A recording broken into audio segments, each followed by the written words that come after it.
नंतर ही जुनीच झाली. मग कायद्यात बदल केल्याशिवाय पर्याय नाही, त्याला अधिसूचनाच काढावं लागतं, त्याशिवाय ते होत नाही. ही अधिसूचना त्यांच्या डोक्यात असतं तर अर्ध्या घंट्यात ते काढू शकले असते, पण त्यांनी 3.5 महिने सलग वायाला घातले, पण त्यांनी अधिसूचना काढली नाही. म्हणून मराठ्यांना मुंबईला जावं लागलं. मुंबईला गेल्यावर काय मिळालं तर ही अधिसूचना म्हणजे कायद्यात बदल करणारी, हे काढण्यासाठी 3.5 महिने माझ्या समाजाला झुंजावं लागलं होतं. ती अधिसूचना काढली म्हणजेच मराठी ओबीसी आरक्षणात जायला मोकळे झाले. ओबीसी आरक्षणाकडे जायला मोकळे वाट करून दिली जात नव्हते, हमेशा दगड आडवे ठेवले जायचे रस्त्यावर. परंतु अधिसूचना काढल्यामुळं सगळा रस्ता मराठ्यांचा मोकळा झाला ओबीसी आरक्षणात जाण्याचा. आता राहिली तिची अंमलबजावणी. ती अंमलबजावणी करण्यासाठी पुन्हा आपला संघर्ष सुरू झाला. आपल्याला थांबून नाही जमणार. आपण जर थांबलो तर ही संधी हुकली. अधिसूचनेची अंमलबजावणी सगळ्या सोयऱ्यांची केल्याशिवाय पर्याय. याच्यात 2 म्हणणे होते, ते आज या पवित्र रायगडावरती मी नारायणगडावरती मांडतो. 2 मुद्दे होते. मराठा आणि कुणबी एकच आहे ही आपली मागणी. जर मराठा आणि कुणबी एकच आहे, तो जर कायदा पारित करायचा असला किंवा दुरुस्त करायचा असला त्याला आधार लागतो, असं गिरीश महाजनांनी सांगितलं होतं. या गडावरती मराठ्यांचा मोठा प्रलय येणार आहे, म्हणून तुम्हाला अगोदर सांगणं गरजेचं आहे, म्हणून सांगतो. या पृथ्वी तलावर कोणीच बघितला नसेल एवढा मोठा प्रलय मराठ्यांचा उसळणार आहे. गिरीश महाजनांनी सांगितलं होतं, तुमच्या मागणीप्रमाणे मीडियाचे बांधव ते बाईट सुद्धा जुन्या काढू शकते, आणि त्यांच्याकडं माणसं ठेप्याला आणायला बरोबर जिल्ह्यात तिथं असते. त्यांनी माग एक जणाला आणलं होतं ठेप्याला, तेव्हापासून तेव्हा बोललाच नाही. त्यांनी असं सांगितलं होतं, तुमच्या मागणीप्रमाणे जर तुम्हाला द्यायचं असलं कायदा पारित करायला किंवा कायद्यात बदल करायला आधार लागतो. आणि खरं सांगतो त्यावेळेस आधार नव्हता. आपण ते मान्य केलं. त्यांनी सांगितलं 1 महिन्याचा वेळ द्या, आपण दिला नाही. मग सगळ्या पक्षांची एक बैठक झाली आणि त्यांनी मुंबईत सह्याद्रीवरती ठराव पारित केला, 1 महिन्याचा सरकारला वेळ द्यावा, विरोधी पक्ष सुद्धा तुमच्या आंदोलनाच्या सोबत आहे. आणि त्यावेळेस मात्र मग आपण त्यांना 40 दिवसाचा वेळ दिला. त्यावेळेस पुरावे सापडले होते 32 लाख. मग एखादा कायदा जर पारित करायचा असला तर तुम्ही सांगितलं होतं आधार लागतो, मग 32 लाख नोंदी तुम्हाला सापडल्या. आणि आज तो आकडा 63 लाख आज. मग एखादा कायदा पारित करायला 63 लाख पुरावे खूप झाले. एक जरी पुरावा असला, उदाहरणार्थ तुमचे 2 एकर जमीन कुठेतरी आहे, तुमच्याकडे पुरावाच नाहीये, पण तुम्हाला जर पुरावा 7-12 सापडला खूप झाला ना, दुसरा काय पुरावा असतो आणखी? त्याच्या पलीकडे काही आहे का? अमेरिकेत जाऊन काय आणावं लागतं का? कागदपत्र फोटो फिटो त्याला जोडायला, तिकडच्या राष्ट्राध्यक्षाची, तिकडच्या काही साह्या, काही अडचण तर नाही ना. मग तुम्हाला 63 लाख पुरावे मिळाले. मग मराठा आणि कुणबी एकच हे कायदा पारित करायला अडचण काय? हा मूळ प्रश्न या गडावरून आता होणाऱ्या सभेत असतात. दुसरा, सगळ्या सोयऱ्यांची अंमलबजावणी पण करा. मराठा आणि कुणबी एकच आहे हे सुद्धा कायदा आता पारित करावा लागणार आहे. तुम्ही म्हणता परत मागणी बदलली काय? मागणी बदललेली नाही. मराठा आणि कुणबी एकच आहे ही कायदा पारित करावा लागणार आहे आणि सगळ्या सोयऱ्यांची अंमलबजावणी सुद्धा करावी लागणार. जर मराठा आणि कुणबी एकच याच्यातून जर एखादा मराठा हुकला तर सगळ्या सोयऱ्यातून आम्ही त्याला आत घेऊ. ती सुद्धा अंमलबजावणी आवश्यक आहे. सगळ्या सोयरीची अंमलबजावणी सगळ्या जाती धर्मासाठी, नुसते मराठ्यांसाठी नाहीये. त्यावेळेस मराठ्यांनी विरोध नाही केला. सगळ्या जाती धर्माची अधिसूचना काढली. माय बाप्पा हो, तुम्हाला खरं सांगतो, माझ्या पोटात जर पाप असतं ना, त्यावेळेस मला विचारलं होतं ही अधिसूचना सगळ्या जाती धर्मासाठी, हे कसं विरोध करतात आपल्याला? आमच्यात येऊ नका, आत येऊ नका, बाहेर जाऊ नका, लांबून घ्या. लांबून कुठून घेतो रे? हाय तेच द्या ना, आत या बाहेर जा. त्यावेळेस त्या अधिसूचना काढली. त्यांनी सांगितलं सगळ्या जाती धर्माच्या कामाला येणार आहे. दादा तुम्हाला बोलायचंय बरं का, ध्यानात नाही राहायचं. इकडे फोन द्या रे ठेवून थोडा वेळ, मन फोनाचं वाकडे. अधिसूचना पुढे चाललं होतं आपलं. हा बघ मग मध्ये बोलत हवं असं होतं. मी होतो मी काय कॅम्प्युटर कॅसेट टाकली सुरू व्हायला. पुढे चाललो सांगा ना. म्हणजे तुम्ही आरक्षण घ्या ते सोडित नाही, पक्क ध्यान राहत राहू तुमचे. पुढे चाललो होतं. त्यांनी मला विचारलं त्यावेळेस ही अधिसूचना सगळ्या जाती धर्माची. आंदोलन मराठ्यांनी केले, केसेस मराठ्यांनी अंगावर घेतले, बलिदान मराठ्यांचे गेले. आमच्या माता माऊलींचे कंपाळ उघडे पडले, तिच्या कंपाळाचं कुंकू पुसलं. आणि अंमलबजावणी अधिसूचना ही सगळ्या जाती धर्मासाठी. माझ्या मनात काय पाप असतात म्हणलं असं ते फाडून फेकून द्या तिकडे. त्यांचा काय संबंध, आंदोलन आम्ही केलंय, फक्त आमचंच घ्या. आम्ही सांगितलं होऊ द्या सगळ्या जाती धर्माच्या गोरगरिबांच्या लेकराचं कल्याण होणार असलं तर होऊ द्या. आणि ती अधिसूचना आपण स्वीकारली सुद्धा सगळ्यांनी. आता यांनी विरोध केला आपल्याला. आचारसंहिता लागायच्या अगोदर कॅबिनेट मुख्यमंत्र्यांनी आणि गृहमंत्र्यांनी यासाठी घेतली होती अधिसूचनेची अंमलबजावणी करण्यासाठी. त्यांनी अंमलबजावणी नाही केली. कोण आडवा आला माहित नाही, त्यांनी दुसरंच काहीतरी केलं त्याच्यात आणि आपली तशीच ठेवली. कुणीतरी आडवा आला, त्यांनी नाही सांगितलं कोण आला. उघडा पडल, मी आहे शोधात त्याच्या, त्याला पुढे आणणार आहे मी समाजाच्या कोण आडवा पडला. ते बी आता निवडणूक आहे म्हणून सांगायचं नाही, शिट पडते म्हणून. पण ते बी नंतर सांगणार आहे आड पड म्हणून आम्ही अंमलबजावणी नाही केली. आता मला एक कळालं नाही, बऱ्याच मतदारसंघात नावीला जे पण बोलावंच लागतंय, कारण जिथं माझ्या मराठीला अडचण येणार आहे तिथं मला बोलावंच लागणार, कारण मी मराठ्याचा आहे. आणि मराठ्यांसाठी तुमचं राजकारण लागू द्या काढी तिकडे. बरेच जण म्हणते राज्यातले माकडं आमच्या ओबीसी आरक्षणात येऊ नका. महाराष्ट्रातल्या 12-13 मतदारसंघ असे तिथं ओपनला सुटलेले आहेत. मग तुम्ही काय करता तिथं? ओपनच्या मतदारसंघात ओबीसी उभा राहिलाच कसा? म्हणजे तिथं मतदान गोड लागत आमचं. आणि ओबीसी यायला अडचण काय? कळालं तुम्हाला मी काय बोललो? ओबीसी आरक्षणात तुम्ही आमच्या यायचं नाही असं त्यांचं म्हणणं आहे. मग तुम्ही ओपनच्या मतदारसंघात करताय काय? येऊ नका ना. अण्णा उड्या तिकडे समुद्रात 2-4 न पोहून बाहेर. मी महाराष्ट्रातल्या उभा राहिलेल्यांच्या बद्दल बोलतोय, मी एका जिल्ह्याबद्दल बोलत नाही. कारण मी अंगावर आल्याशिवाय कोणा अंगावर घेत नसतो. अंगावर आला सोडितच नाही, त्याचं कातडे निघूस तर पुरे.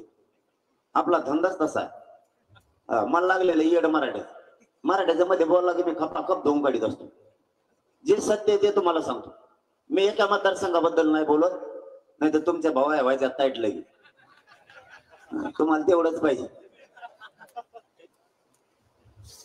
कित्येक तरी असे मतदारसंघ आहेत किती ओबीसीतून ओपन असून सुद्धा इकडे घुसले. त्यांना सोडून मग जमत नाही का? राहू द्या ना मग ओपनच्या मतदारसंघ ओपनला. तुम्ही ते तुम्हाला जमत आणि आमचं ते आम्हाला जमत नाही. ही कोणचा धंदा आहे तुमचा?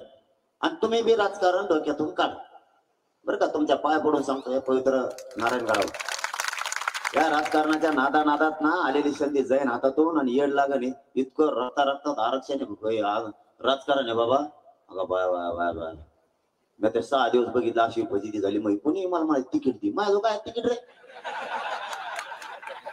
कुणी सांग मला आपला आज मला तू यावर निवडून येणार आहे ती तिकीट. अरे मला माझं कुठे तिकीट?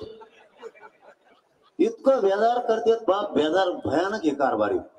एकाचं तर गट एकाच नावाचे 140 नाही पान होते हो, एकाच नावाचे. कवाच नाव ऐकलेलं नव्हतं मी. ते म्हणला 100% गुलालच तुमचा आहे, तुमच्या डोक्यावरच आम्ही होती तो म्हणला गोणी माया. त्याच्यावर लिहिलंय बरं का, देऊ तुम्हाला वाचायला. इतकं येड भयाने. मग मला सांगा, मी जर स्वार्थी असतो, मला फुकट उभा राहा म्हणत होते. लाट आहे का नाही मराठीत सध्या? पंतप्रधान साहेबात लाट होत तशी मराठीत लाट आहे सध्या. खरं आहे की नाही? मराठीची लाट आहे. मी त्या झटक्यात निवडून आलो असतो. फुकट दिल्लीला जाय माघारी मपली बायको मी दोघं कुसाड रेल्वे बस तिकडं खायला कचून एक समुद्र बी म्हणते तिकडं लाल महाल बघ किल्ला बघ कुंकड हिंड नाही गोदड झोपाली तर पोतड टाकून झोप. काही ताण होता का इमान फुकाट खायला फुकाट काही खाय बेसन खात असलं तर रोज गुलाबजामुन खाय. काही ताण होता का शपथ सांगतो पगार बी फुकट आहे म्हणते 5 कोटी का काय आहे का नाही. अगं बा मग तर मजा झाली असते ना. हे चुकीचं आहे का. आणि सगळ्या जाती धर्माने मला पाठिंबा दिला होता की उमेदवारच देणार नाही म्हणजे जरांगे पाटील असले. स्वार्थी नाही जमून बोललो बापा. या माझ्या करोडो लेकरा मराठ्यांची उपाशी राहू नये म्हणून नाही स्वार्थी बनलो. लात मारली त्याच्यावर मला गरज नाही. कोणच अशी संधी नाही सोडू शकत. म्हणून राजकारण कमी करा आणि एकदा आरक्षण मिळून द्या लेकरायला मग करा. तुम्हाला काय करायचं अशी जात सुधारण आपली. असं टेन्शन आलंय त्यांना असं वाटतंय हे जर ओबीसी आरक्षणात गेले हे काहीच मिळून देणार नाही. आपले पोट्टे तसलेच राव. मला 2-3 अनुभव आले पण मी मीडिया समोर नाही सांगणार. हो ना. ज्यांचे प्रमाणपत्र निघाले नाही ते सगळं वर पडायला लागलं. हो ना. मला एका जागेवर म्हणजे उद्घाटन आल्या म्हणलं कशाच्या ते म्हणलं आम काय म्हणलं तुला कसं काय मिळालं ती म्हणलं तुला प्रमाणपत्र ते म्हणलं प्रमाणपत्र मला माहित होतं मिळणार आहे. मी आधीच झपका मारून ठेवता. अरे बापरे डोकं लावायला एवढे डेंजर आहे. त्याच्यामुळे ते एवढे चिरपट म्हणते यांना आरक्षण मिळून देऊ ना. कारण आपण तर झालेलो आहे. आपली ती वाशिमचं एक लेकरू आहे त्या मुलीला 21 रँक आली तिची. बघा किती अमृत आहे आरक्षण म्हणजे. ज्यांना कळालं ना त्यांनाच कळालं. ज्यांना नाही कळालं ना खूप रिवर्स आहे. उसं तोडायची वेळ आली आपल्या पोरावर. हमाले करायची वेळ आली. बाहेर राज्यात जाऊन काम करायची वेळ आहे. वाईट नका वाटून देऊ माझं. या राज्यात नाही करायचं तर बाहेर राज्यात जाऊन करू पण कामं करू. इतकी भयान वेळ आली. इतकी ताकद आहे आरक्षणात. त्या मुलीची 21वी रँक आली होती. तिचं 2 दिवसानच प्रमाणपत्र निघालं. 21 रँक वरून ती 2 रँक वर आहे. पहिल्यांदा 21 रँक वरती नायब तहसीलदार किंवा मंडल अधिकारी बनली असते. ते 2 रँकला आली. देशावर IAS दर्जाचे अधिकारी बनलं ते लेकरू. इतके ताकद आहे आरक्षण. म्हणून तुटून पडा नसता आता येड लाविते ना आपल्याला 2 महिने यांचा पोळा आहे आता. ही बैल त्याच्या पुढून किंवा बैल त्याच्या पुढून हे त्याला शिंगाडाने वरगडी. काही बैल तर असे ते शिंगाडत नाहीत त्यांना मोळलेले म्हणजे हे नुसते पुतळे आणणार आहेत एका नाकाला असले ते हे यांचा पोळा. आपल्याला लागणार मापला साहेबाचं चिन्ह काय तो असा आहे बरे. ते तांबरळ कुठून आणलाय कुठून नाही त्याचं ते बदगप आहे. या परदेशातून शिकून आलंय ते आपली चेडी घालून चलत आहे कुंकडबी. त्यांना मोठं करणार तुम्ही तुमच्या रक्तात घेऊ नका त्यांचं राजकारण. नाही तर तुमच्या डोक्यात त्यांचं चिन्ह यायचं आणि आपलं आरक्षण राहायचं माग. आपलं आरक्षण नको मागं राहून द्यायचं. आता जर आपल्या चर्चेतून आणखी चर्चा राहिली तुम्ही म्हणता मग आता होत काय होतं. आणखी चर्चा राहिले तुम्हाला सार सांगायला लागलो आरक्षणाचा ना अन्यायाचा आतापर्यंत. त्यांचे चिन्ह जर आपली आता डिक्लेअर झाली तारीख ठिकाण तर आपल्या गाड्याला मोटरसायकलला 4 व्हीलरला डायरेक्ट आपल्या सभेचे बॅनर स्टिकर लावायचे. त्यांचं चिन्ह आपल्या गाडीला लावायचं नाही कोणाच्या. तो टकोरवर लाव म्हणायचं मागून पुढून लाव कपाळाला चिटकवतोय हिंड कुंकड हिंडाय तिकडे. आमच्या गाडीला लावायला जागा नाही. तो जर म्हणला टायर लावता आपल्या टायरला आपलेच पॉम्पलेट चिटका त्याच्या चिटकू नका. त्याला पडून द्या तिकडे तसं त्याला ते लागून त्या काडी जशी इथं आपलं पार वाटवलं झालंय. आणि एखाद्या का आपल्या मराठ्याच्या माणसाने गाडीला नाही लावलं ना त्याला बोलायचंच नाही. दुसरं काहीच नाही करायचं. त्याला हाणायचं नाही मारायचं नाही. तुम्ही तिसऱ्याच लफडे करतात. मला ते निघले टेन्शन आहे. आपल्या विरोधात गेलं तरच त्याला विरोध करा. मग विरोध करू नका ना. अंगावर आला ना मी सोडित नाही तुम्ही टेन्शन ना घेऊ. कोणी येऊन द्या मग तो पट्ट्या ठेपायला आणलाय मी. लोक सांगत 5 किलो वजन कधी झालंय त्याचं. मी त्याला म्हणलो होतं मी येणार माझ्या नाद नको लावू. त्याला वाटलं बघ धौस आणून तो शिंगाड मोडेल त्याला लई खिलारी बायला शिंगाड लागतं माझ्याकडे यायला. ते मला धावसा आणायला गेलं कर की शीन पुढं नेहमी यासाठी लय तराला लागला होता. त्याच्या जवळचे लोक सांगत आमच्या साहेबाचं 5 किलो वजन कमी झालं. म्हणलं बरं झालं मग आयुर्वेदिक खात होता तवा नाही झाला आता झालं बरं झालं. मी सगळ्या दुश्मनी अंगावर घेतल्या, काळजी करू नका तुम्ही. मी त्यांना नाही मोजत, कारण जात ही मोठी करायची. सध्या तुम्ही मला कुठंच भेटत नाही. तुम्ही 2 जागेवर भेटत सध्या मला, लग्न सप्ते. मी बी मग लग्न सप्तेच धरले तुमच्या मागच येईल.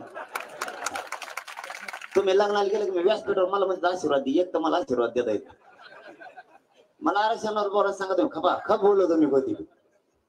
मग मी हे सुरू करतो लग्नात सप्त्यात, हे सुरू केलंय मी आता. तुम्ही 2 जागेवर भेटता, कारण खरं सांगतो मला येड लागलेलं माझ्या मराठीच्या गोरगरिबांच्या लेकरं मोठे करायचे येड लागले. त्यामुळे मी सोडत नाही. आता यांचा एक पोळा, उगाच आपल्या अंगात राजकारण घुसून देऊ ना. हे मोठे होते आणि येते पुन्हा केशी करायला मोकळे. मला एक प्रश्न विचारायचा राहतो तुम्हाला लय दिसत. आपल्यावर केस झाला आपण कुणाला सांगतो? नेत्याला जवळचं तेवढं सांगा पोलिसाला, माग घ्यायची. आणि त्यांनी ऐकलं वाजलं तंबळला आपण. हा, आपण आरक्षण मागतो, निवडून आपणच देतो का तेव्हा आपल्याला नाही देत. शेतकरी काय म्हणतो? कापसाला भाव द्या, सोयाबीन तुरीला भाव द्या. आपल्याकडचा कापूस तुरी गहू संपला, त्यालाच भाव येतो का नाही? शेतकरी ऐक नाही तुम्ही मुंडके भंडके आली का नाही? येतो का भाव त्या टायमाला? परत काय म्हणता तुम्ही? कर्जमाफी करा म्हणता का नाही? त्यांना करतेत कधी? आणि मग त्यांना कमी निवडून देतात. बोला ना, द्यायचं नाही. मग इतकी उमेदवारीचा अर्ज घेऊन काय राहिला तर माझ्याकडे मला तिकीट द्या, मला तिकीट द्या, बधीर करून टाकलं तुम्ही मला. मी तर उरलं कुंकून पडो याला फड्यात डेंजर होतो. पाठवबी यायचो ते म्हणा, त्यांना झोपा म्हणा, पण झोपेतच बोला. झोपेत कसं काय बोलू? झोपेत बोलू कसं मी? ते म्हणले त्यांना म्हणा झोपा काय हरकत, नुसतं दार उघडा. मी दारातूनच विचारतो, म्हणलं उघडावा दार. मग म्हणलं आधी उपस्थित, म्हणलं ये आता इतक्या जवळ झालाय नाटक आहे. आला म्हणला तेवढं तिकीट मला द्यावं लागणार आहे तुम्हाला. माझ्यावर 3 केस झाल्यात, त्याच्या मागे दुसरा होता तेव्हा मला माझ्यावर 5. बरं का खेळ आता हे भयान काम आहे. तुम्हीच त्यांना निवडून देतात, प्रश्न सुटतात का तुमचे? शेतकरी तुम्हीच आहेत, आरक्षण मागणारे तुम्हीच आहेत. मग जाऊ द्या ना, तुमचे माणसं जमत नाही का तुम्हाला? मराठ्यांच्या आरक्षणाचा प्रश्न आहे, जाऊ द्या मराठ्यांचे. धनगरांच्या आरक्षणाचा प्रश्न आहे, जाऊ द्या गोरगरीब धनगरांचे लोक तिथं. 12 बलुतेदारांचे लोक आहेत, जाऊ द्या त्यांचे. मुस्लिम बांधवांचा प्रश्न आहे, जाऊ द्या तिथं. दलित बांधवांचे प्रश्न आहेत, जाऊ द्या तिथं. काय प्रॉब्लेम आहे तुम्हाला? जाऊ द्या तुमचे. असं काही आहे का की तिथं पॅन्टीवाले पांढरे कपडे घातलेलेच पाहिजे, धोत्रावाला नको? धोत्रावाला एका कपक्यात देत असतो, त्याला वाचत येत नसल्यामुळे ते म्हणतो करसई. मला एका मंत्र्याचा अनुभव आहे बा, नाव नाही घेत पण सांगतो तुम्हाला. त्याला जर म्हणलं हे काम करून द्या, ते म्हणतो चला बरं. ते जात सह्या करून घेत. मग कोणी जर म्हणलं ना त्याच्यावर वेगळंच लिहिलं होतं, अरे ते म्हणतो अर्ज मग घरी काय लिहिलं होतं मला वाचून. असलेलं फटकून काम करीत असते आणि तसे परवडते. अभ्यास करून बोलणारे काम नाही करत. जाऊ द्या, काय अडचण आहे का? असं काही एका दलिताचा तिथं जाऊ नये म्हणून घटनेत तसं काही लिहिलंय का? निवडणूक आयोगात धनगरांचा जाऊ नये, मराठ्यांचा गरीब जाऊ नये, मुस्लिमांचा गरीब जाऊ नये. जाऊन द्या एकदा. समजा पहिल्या दिवशी नाही सापडायचं त्याला, नका सापडा ना. कुठे ती संसद भवन, विधान भवन नाही सापडत त्याला. हिंडन इकडे तिकडे उशी, सगळे दोन्हीच हिंडले. ते हिंडला मग काय झालं? प्रश्न सुटते का नाही? कापसाचे ऊसाचे कर्जमाफी होईन का नाही? हाला माना नुसत्या आणि हाना शिक्के त्यांना. परत म्हणा साहेब आहे आमचा. काय साहेब आहे तो? डबडे ते कुठून आणले तर कुठून नाही, कामा धामा सगळं वाटोळं झालं आपलं. तुम्हाला काहीच राग नाही, चीड नाही का? फाशी कोणी घेतय? आपली आई बहीण कोणीतरी, आपला बाप कोणीतरी. आरक्षणात आपल्या लेकरं फाशी घेणार. तुमच्या डोळ्यात देखता जर तुमचे जात संपायला लागले, काय कामाचे तुम्ही? 6 कोटी लोक असून, 6 करोड मराठी असून काय कामाचे तुम्ही? आणि यांचं तेच पण होतं. आणि तुम्ही मला एक मध्ये इकडे बेजार केलं बघा, माझ्या ध्यानात आलं म्हणून सांगत आहात. कोणी यायचा आपल्या शीट उभा केल्यावर तेव पडत आणि हे पडत. तुला काय करायचं? तेव पडत हे पडत पडत नाही कुणी बी. बोल लागून एक काढी द्यायची कुणी. तुम्ही किती दिवस यांच्याकडून बोलणार आहे? तुम्हाला किती दिवस यांच्याकडूनच बोलायचं? माझ्या त्याच पोरग ते पडत जाऊन त्याला ऊस तोडायचं तिकडे. तुम्हाला किती दिवस यांच्याकडून बोलायचं? नाही ना, ती म्यावना होता. मग म्यावना होता म्हणून आमच्या मराठीचं मत घेतो सगळं तुला. तो म्यावना येतं. तुम्हाला किती दिवस जातीच्या लेकराकडून नाही ओढायचं. तुम्हाला एक सांगतो, शेवटचा संदेश पवित्र नारायणगडावर, जर जात जगविले नाही ना, तुम्हाला संपवायला वेळ सुद्धा लागणार नाही. हो, जातीच्या जीवावर आपण सगळे जिवंत आहेत. सगळे फक्त आणि फक्त जातीच्या जीवावर जिवंत आहेत. जसे बाकीचे आहेत तसे. कधी काळी माझी जाती एक नव्हती, आज एक आली. गर्व राहू द्या. खूप लोक जळायला लागलेत आपली जात एकत्र आली तर. खूप. आणि मायावर तर इतके जळायला लागले, ते म्हणजे हे कुठून आलंय कुठून नाही. कुणाला भ्या नाही बी, कुणाचं ऐका नाही बी. काही दिलं तर मला काही देऊ शकते ते. मी खरं सांगतोय, पवित्र नारायणगडावरून मी काही खोटं नाही बोलणार.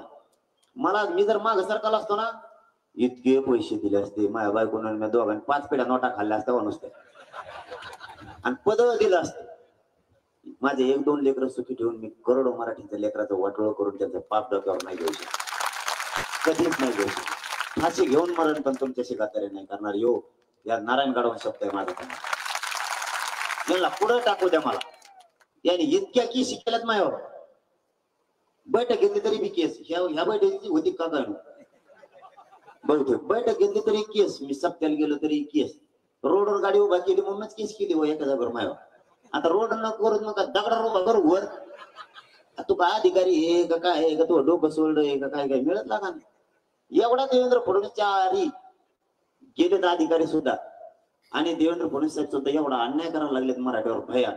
मग आता घराला इतक्या नोटिसा चिटकेल्यात कोणतरी बघून नाही एखादी बार. मी एक दिवस गेलो, मला ट्रायल परीक्षेत बसली का पण माझ्या बेताडाला सगळ्यात नुसत्या नोटिसाच नोटीस. इकडं हजर राह तिकडं हजर राह. मला इतकं हजर राहायचं म्हणलं होतं 35 वर्षाचं ते माहिती. मी नाही म्हणलं नेऊन टाक मागतो त्या दिवशी. इतक्या नोटिसा. काय करायचंय मायबाप मला तडी पार करायचंय त्यांना राज्यातून. हे देवेंद्र फडणवीसांचं कोण.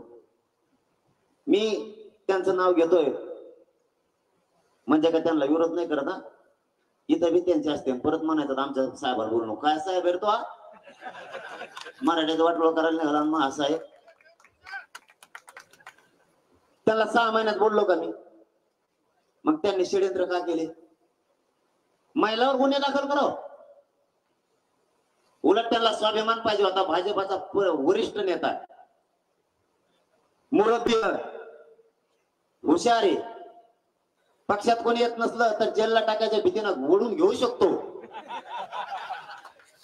इतका मुरब्बी माणसानं म्हणायला पाहिजे होतं की इमानदार राज्यात पोटताय माझ्या. स्वाभिमान आहे मला महाराष्ट्र राज्याचा की इमानदार पोरं सुद्धा आंदोलन करते. तर माझ्यावर गुन्हे राज्यातून तडीपार करायसाठी. बरं फडणवीस साहेब तुम्ही मला राज्यातून तडीपार केलं, मी परराज्यात जाईल. मी इकडच्या मराठीत तिकडे बोलून मोर्चे काढी. तुम्हाला सुट्टी नाही देणार मी. आणि तुम्ही समजा मला जेलला टाकलं तर मी जेलात मराठी कैदी असले ना त्यांचं मोर्चा काढीत असतो. आताच मी सुट्टीच नाही देणार. आतल्या कायद्याला म्हणून तू संपलेला तर मी संपलेला, आपण दोघं बाहेर जायचा अंदाज नाही. आज दोघं उपोषण करून तू असून त्याच्या कामाला येईल आरक्षण चल, पण सुट्टी नाही देणार. तुम्ही का असले स्वप्न बघताय. बर तुम्हाला पुन्हा या नारायणगडावरून तोच विषय काढतो. मी पागल झालेलो नाही म्हणून आई बहिणीवरून बोललो. उपोषण होतं झालं बी असं. बरं एवढं काय लागलं तुम्हाला. आई बहिणीवरून बोललेलं यासाठी नेमले तुम्ही लगेच. आणि आमच्या आई बहिणीच्या डोक्याच्या चिंदाड्या केल्या तेव्हा तुम्हाला त्याच्यात नाही आई बहीण दिसते देवेंद्र फडणवीस. त्यात कसं काय दिसती. तुमची मात्र ती आई बहीण आणि आमची ती नाही. ही कोणच्या नियत आणि कोणतं राज्य चालवायला लागले तुम्ही. आता तर नवीनच फंडा आलाय परवा तिच्या पासून माहित झाला तुम्हाला. अरे मग काय माहित होत तुम्हाला. मी मध्ये टाकल्यावर माहित होईल का तुम्हाला. काल नवीन एक परवा तिच्या पासून प्रयोग सुरू केलाय फडणवीस साहेबांनी. माणूस शिंदे साहेबाचा बघा आता कार्यक्रम. पडद्याच्या मागून 2-3 बिल्डरचे दरवाजे उघडले. त्यांच्यावर लय पैसे लय माजलेले. म्हणजे तू मराठ्याचा कचाटा सापड म्हणा त्या बिल्डरला. मग सांगतो तुला कचका कसा आहे. गोदापट्ट्यात पैसे वाटायला चालू केले माया आंदोलनात लोक. हाय मीडियाच्या समोरच सांगतो. माझ्या गोदापट्ट्यात सुरू केलं. त्यांना 100 लोक आंदोलनाचे फोडायचे माझ्या बाजूबाजूचे. 15 लाख रुपये माणूस. आणि जो 15 लाख देईन त्या माणसाला त्या देणाऱ्याला 5 लाख. इतक्या इमानदार माणसाकडे गेली ती, त्याला गेल्या गेल्याच म्हणले वरून पैसे 15 लाख घ्या खर्चाला तुम्हाला. तो म्हणलं माझ्याकडे 50 लाख मपले धर तुला, कारण त्याच्याकडे 150 एकर आणि पैसे घेऊन जरांगे पाटलाची पाठ नाही सोडू शकत म्हणे आम्ही. मला जेलला टाकायचा टाका. एका दिवसात ते 11 लोकांना भेटले, 11ने माघारी पाठवले. एवढी इमानदार आवला दे फडणवीस साहेब माझ्या मराठ्याला.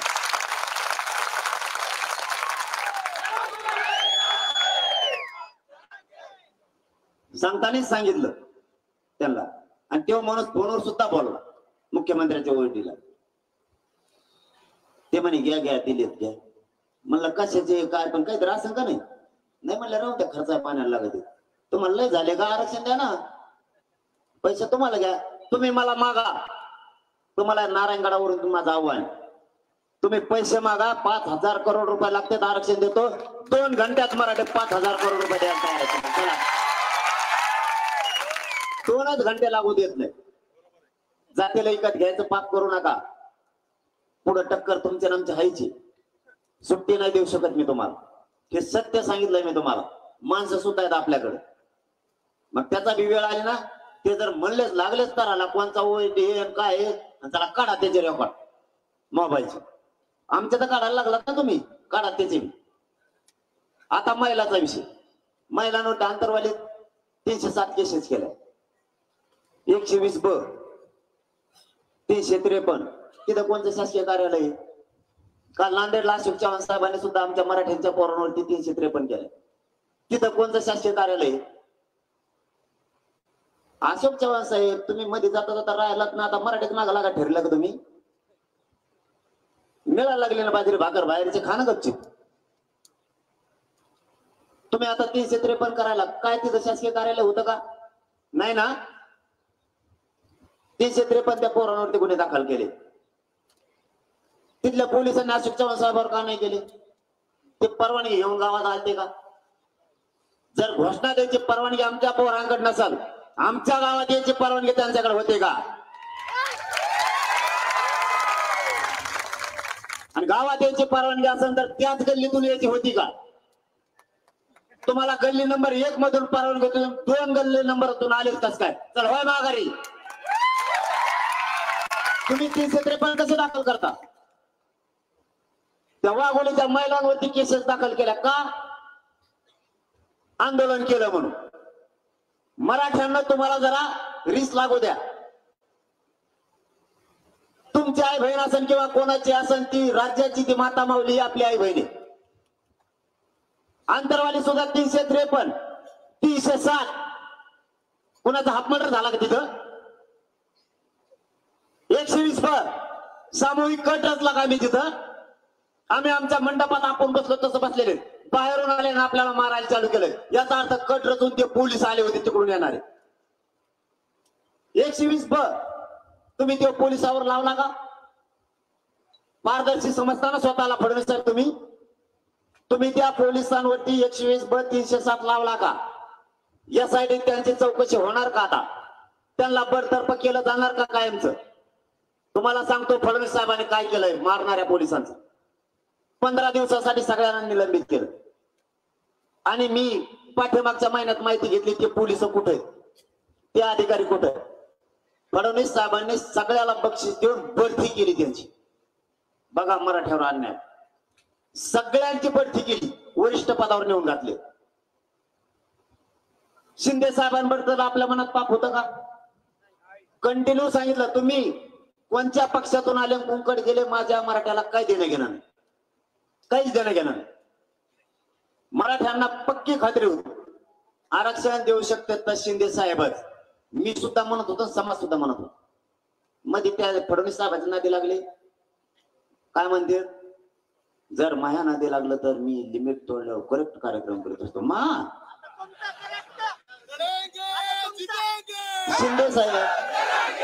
शिंदे साहेब तुमच्या लक्षात नाही आलं, मराठा समाज तुमच्यावरती प्रचंड प्रेम करत होता. तुमच्या हातानं तुम्ही मराठ्यांच्या नजरेतून उतरायला लागले, उतरला सुद्धा. काहीच बोलायची गरज नव्हती. ते दुसरं तर बोलतच नाही.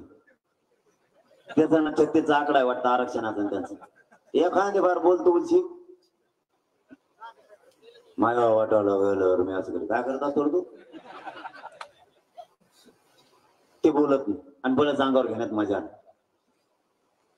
त्यांनी बी मध्ये एक चाल केली ती पाडली, पण बहुतेक सुई त्यांच्याकडेच असावी. ते झाड पडत आहेत का काय अंधारातून. यांना श्रेय घेण्यासाठी आपलं खरं सांगतो तुम्हाला, सगळ्या सोयऱ्याची अंमलबजावणी मागे राहिली हो. शपथ सांगतो तुम्हाला, फक्त श्रेय घ्यायसाठी. शिंदे साहेबांनी घ्यायचं का, ते अजित पवारने घ्यायचं का, फडणवीस साहेबांनी घ्यायचं, या तिघाच्या लफड्यात आपलं मध्येच गुंतलं. त्याच्यापेक्षा मराठ्यांनी, 12 बलुतेदारांनी, मुस्लिमांनी, धनगरांनी आणि दलितांनी देणारा बना सरळ, मागणारा बनण्यापेक्षा देणारा बनल्याशिवाय पर्याय नाही. कारण यांचं चाललंय श्री, त्यांचे 2 उपमुख्यमंत्री होते, आपले 7 होऊन द्या ना, काय अडचण आहे. जेव्हा म्हणा मला उपमुख्यमंत्री त्याला म्हणा तो उपमुख्यमंत्री धंदा सर कपा कप एक खातं दे त्याला, काय जे कळत नाही ते खातं दे त्याच्या वाट्याला, काय फरक पडलाय तुम्हाला?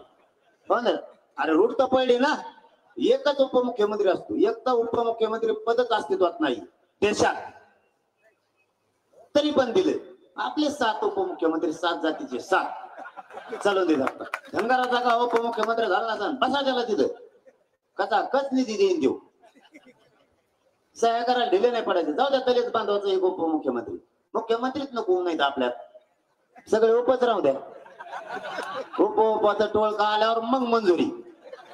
हा, आपल्यावर केस केली माग घे म्हणायची गरज आहे. मग तुम्ही देणारे बनून दादा हो, तुमच्या पाय पडतो ना मी, कमून मतदान व्हायला घालून तुमच्या लेकराचं वाटोळ करता. बांधा ना, कशाला बोंबलायची गरज आहे? हे मिळत नाही ते मिळत नाही, आरक्षण मिळत नाही, केसी माग आता. बरं मला फोन करते ना दादा, ते पोलिसांनी केस केली मग, आता मी कुणाच्या विरोधात आहे? सरकारचा. तुम्ही कोणाच्या विरोधात आहे?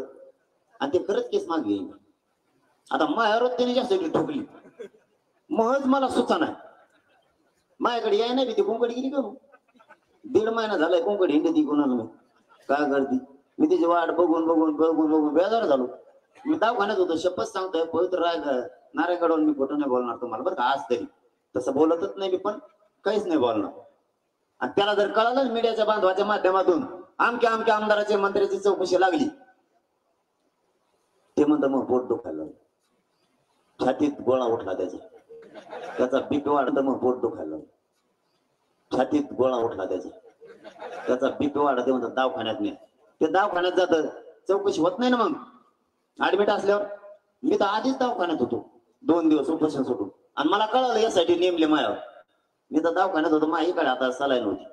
डॉक्टरला म्हणलं असतं इकडे 7-8 कोचेव आणि कोमात गेला म्हणून सांग, सोपं होतं नाही. मी ते तोडून टाकलं, अंतरावली लावलो, मला येऊन दिसते, मला बघायची कसली असते. आणखीन आहे ना भाऊ, कोंकड हिंडत येईन कोंकड नाही तिची केलाच नाही.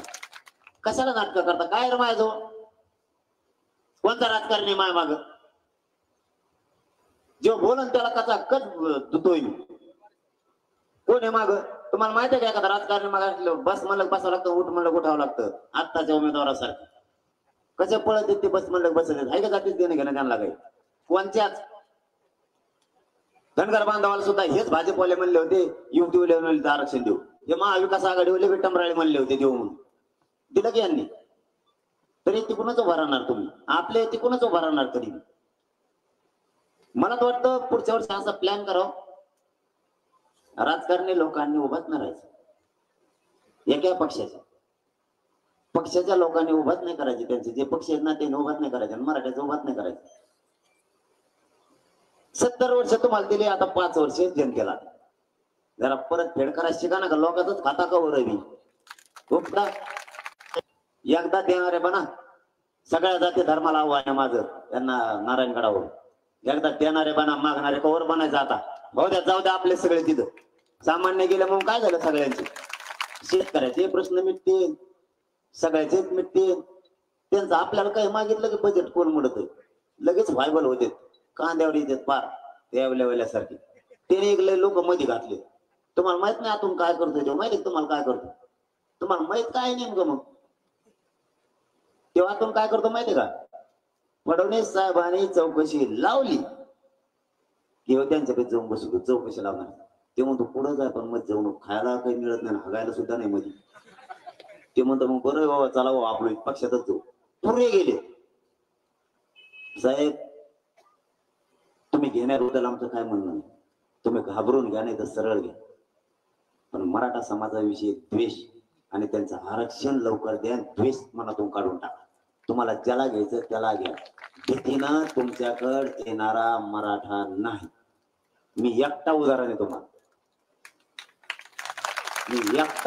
तुम्हाला तुम्ही किती घाबरिलं काही केलं तरी मराठा घाबरून येत नाही त्यांनी जेसीबीवर केसेस केल्या बीड जिल्ह्यात किती स्टेटस आहे का नाही प्रतिष्ठा का एसपीला आहे का नाही प्रतिष्ठा आहे स्टेटस आहे त्या पिंपळनेरला एसपी जाऊन बसले त्या फडणवीस साहेब तुम्ही ते एसपी आहेत त्यांना काही स्टेटस आहे त्यांना काही प्रतिष्ठा आहे कोतवालाची भूमिका निभायला लावली हो एसपीला गृहमंत्र्यांनी कोतवालाची एसपी जात असतात का जेसीपी बघायला आणि गुन्हे दाखल केले काय केलं त्या जेसीपीने फुलं टाकली माझ्या मराठा समाजाला 70 वर्षात न्याय मिळत नव्हता आरक्षण मिळालं म्हणून मराठा समाज खुशी दे फुलं टाकी तुला काय करायचं टाकून दे ना तो ऍक्ट करू 2-4 टन ओतून घे आणि म्हणलं तुला ओतू नको जेसीपी लाव नाही तर रिक्षा टाक एकट करू ओतून आणि दुसऱ्याच्या वतीवर ज्यांच्या चिप्पीला केस नाही त्यांच्या ऍक्ट करू गुलाल टाक बायलाचा आणि वरून फुलं टाकेव आम्ही काय म्हणलं का तुला हिंगुळ लावली उली आणि म्हणलं का आमचे लोक टाकते तुला देत काय जे शेपे आमच्या फुलं आमचे भाडा आम्ही देणार डिझेल आम्ही टाकणार पैसे आमचे लोक आमचे रस्ता आमचा मागणी आमची तुला नेट काय मुंबईत बसून ते हलके वाजणारे त्यांच्यावर गुन्हा दाखल काय ते हलकेवाल्याने काय केलं तुला त्याने ती बी वाजायचे नाही का ते डीजे वाले ते गाणं वाजत आता मी तयार केलं का ते मी तयार केलं का ते म्हणते त्याला झोप आहे नाही यावल्यात मग मी काय करू त्याला झोप आहे ना ते म्हणते ते गाणं बंद करा आता मी लावलं का तुला नेट काय तू कुठून ठेका घेतो विनाकारण लोकांचा लोक रास्ता रोको करते आपण मुंबईला गेलतो का तवाच्या कोणी आता गेवरात दाखल करायचं चालू आता 4 महिने झाले फडणवीस साहेब तवा झोपले होते तुम्ही त्यावेळेस तुम्ही कुठे गेलते आता गुन्हे दाखल करणार नुसता बैठकीला जरी माणूस चालला ना तरी 107ची नोटीस शेवा द्या 107ची मग बैठकीला नाही जायचं का आम्ही कोणतं राज्य चालवता फडणवीस साहेब तुम्ही तुमच्यापेक्षा इंग्रज मध्ये होते निजाम बरा होता अशी मनाची वेळ जनतेवर आली आता लोकांनी बैठकाला नाही जायचं लोकांच्या गाड्या अडवायच्या स्टिकर दिसलं की गुन्हा ते क्रेन वाले ते मुस्लिम बांधव बीडचे मला कोणतरी सांगितलं त्याने हार लावायला दिलत फुकट दिलत जाऊन डिझेलला तेल टाकलं होतं असं माहिती मग आपण का देण्यात पण समजा तसं का सांग त्यांच्यावर गुन्हा दाखल केला का दिले म्हणून काय पद्धत त्यांच्यावर गुन्हा दाखल काय केलं बाकीचे जे शिप्यावर टॅक्स घेतला काय म्हणते टॅक्स भरलेला नाही इथून झोपले होते तुम्ही नेमक्या आमच्या आंदोलनात आम्हाला टॅक्स आला तुमचा आता मला गाड्या देतात लोक बसायला नाही का मी दौऱ्यात जातो ना बोर झाले का मला गाड्या देतात लोक बसायला दौऱ्यात जायला त्या गाड्यावाल्याला फोन सुरू आहे तुम्ही गाडी कसं काय देता त्याला मला मग तोही देतो का त्यातले डबडे घेऊन आणून बसले तरी हे तुम्ही मग मी जातो ताळीला हे म्हणते ते काही बोलतो काही कसं काय नाही बोलणार तर तुमच्या बापाची गाडी ही गाडी माझ्या खानदानी मराठ्यांचे कष्ट करून कमिलेली गाडी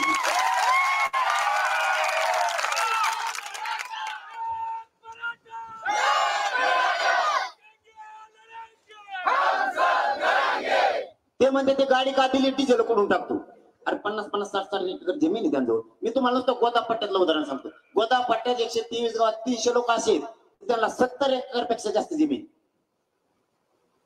त्यातले 150 लोक असेल की 200 एकर पेक्षा जास्त त्यांना 1600 टन नुसती सोयाबीन होती क्विंटल 1200 ते 1300 टन नुसता ऊस जातो त्यांचा ते 3000चा एक दिवस डिझेल टाकू शकत नाही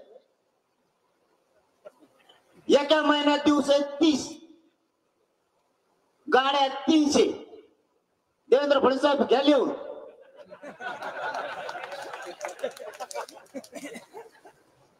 मला माहिती मी जवळ बोलतो तुम्ही झोपत नाही तिथं एक वॉर रूमच केली. तो काय बोलतो लिहा ते लिहाणारा जे पेन संपल्यात लिहाणारा काय म्हणतो माहिती तुम्हाला काय खुशी जाऊ नये रे याने काय लिहायला लावलाय मला काय बेकार काम लावलं रे ते सांगत आहे मला. तुम्हाला काय माहित मागचे काय करणं ते तुम्ही एखाद्या भाज्याला पैसे देत असताना त्याला ते उधारी ठेवले असेल तुम्ही एखादा हात लावा ते सांगत आहे काय बेकार कामाला लावले असले काम कवा जिंदगीत लागले नव्हते असले काम आले आम्हाला. गाड्या 300 दिवस 30 याचा जर आज नंबर आला तर दुसऱ्या गाडीवाल्याचा 30 दिवसांनी नंबर येतो.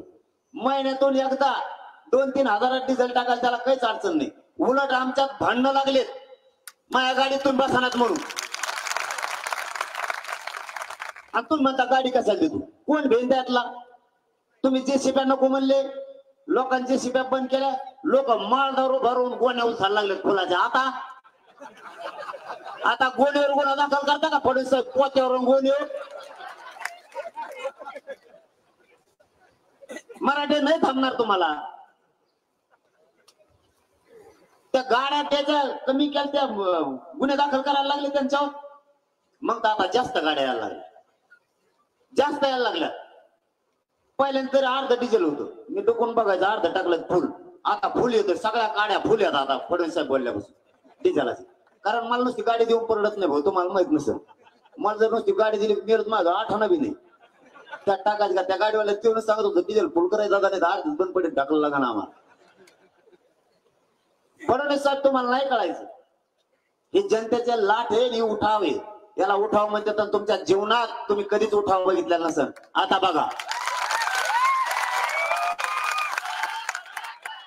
तुम्ही फक्त इतिहासात वाचत होते उठाव म्हणजे काय 1857च काय पेशवाईकालीन काय इंग्रजकालीन काय आता नवीन उठाव आणि इतिहास तुम्हाला पुन्हा एकदा वाचायचा आहे. नसतात दोष मनातला सोडून द्या आरक्षण द्या हेच मराठे फडणवीस साहेब तुम्हाला डोक्यात घेऊन नसते. आम्हाला आरक्षणाच्या पलीकडे काय कळत नाही मला राजकारण करत नाही पण आरक्षण घेतल्याशिवाय सोडत नाही. आरक्षणाचा विषय मार्गी काढायचा यांना करू द्या काय करायचं हे मला गुंतविणार आहेत माझ्यावर हल्ला घडून आणणार आहेत. मी हल्ल्याला सामोरं जायला तयार. यांनी माझा रोडवरचा सगळा पोलीस बंदोबस्त उठवलेला आहे कारण यांना भाजपच्या कार्यकर्त्याकडून माझ्यावर हल्ला घडून आणायचा होता पाठीमागच्या 20-25 दिवसात.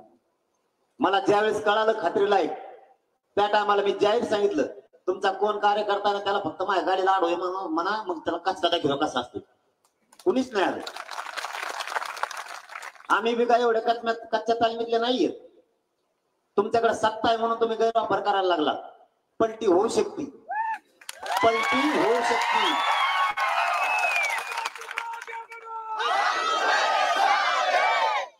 तुम्ही ईडी फिडी SIT शिकली लोकाला जर आमचे हे पोट्टे त्याच्यात गेले तर त्यांच्या टायमाला ईडी राहणार आहे तुमच्या मागे सुद्धा लागू शकते.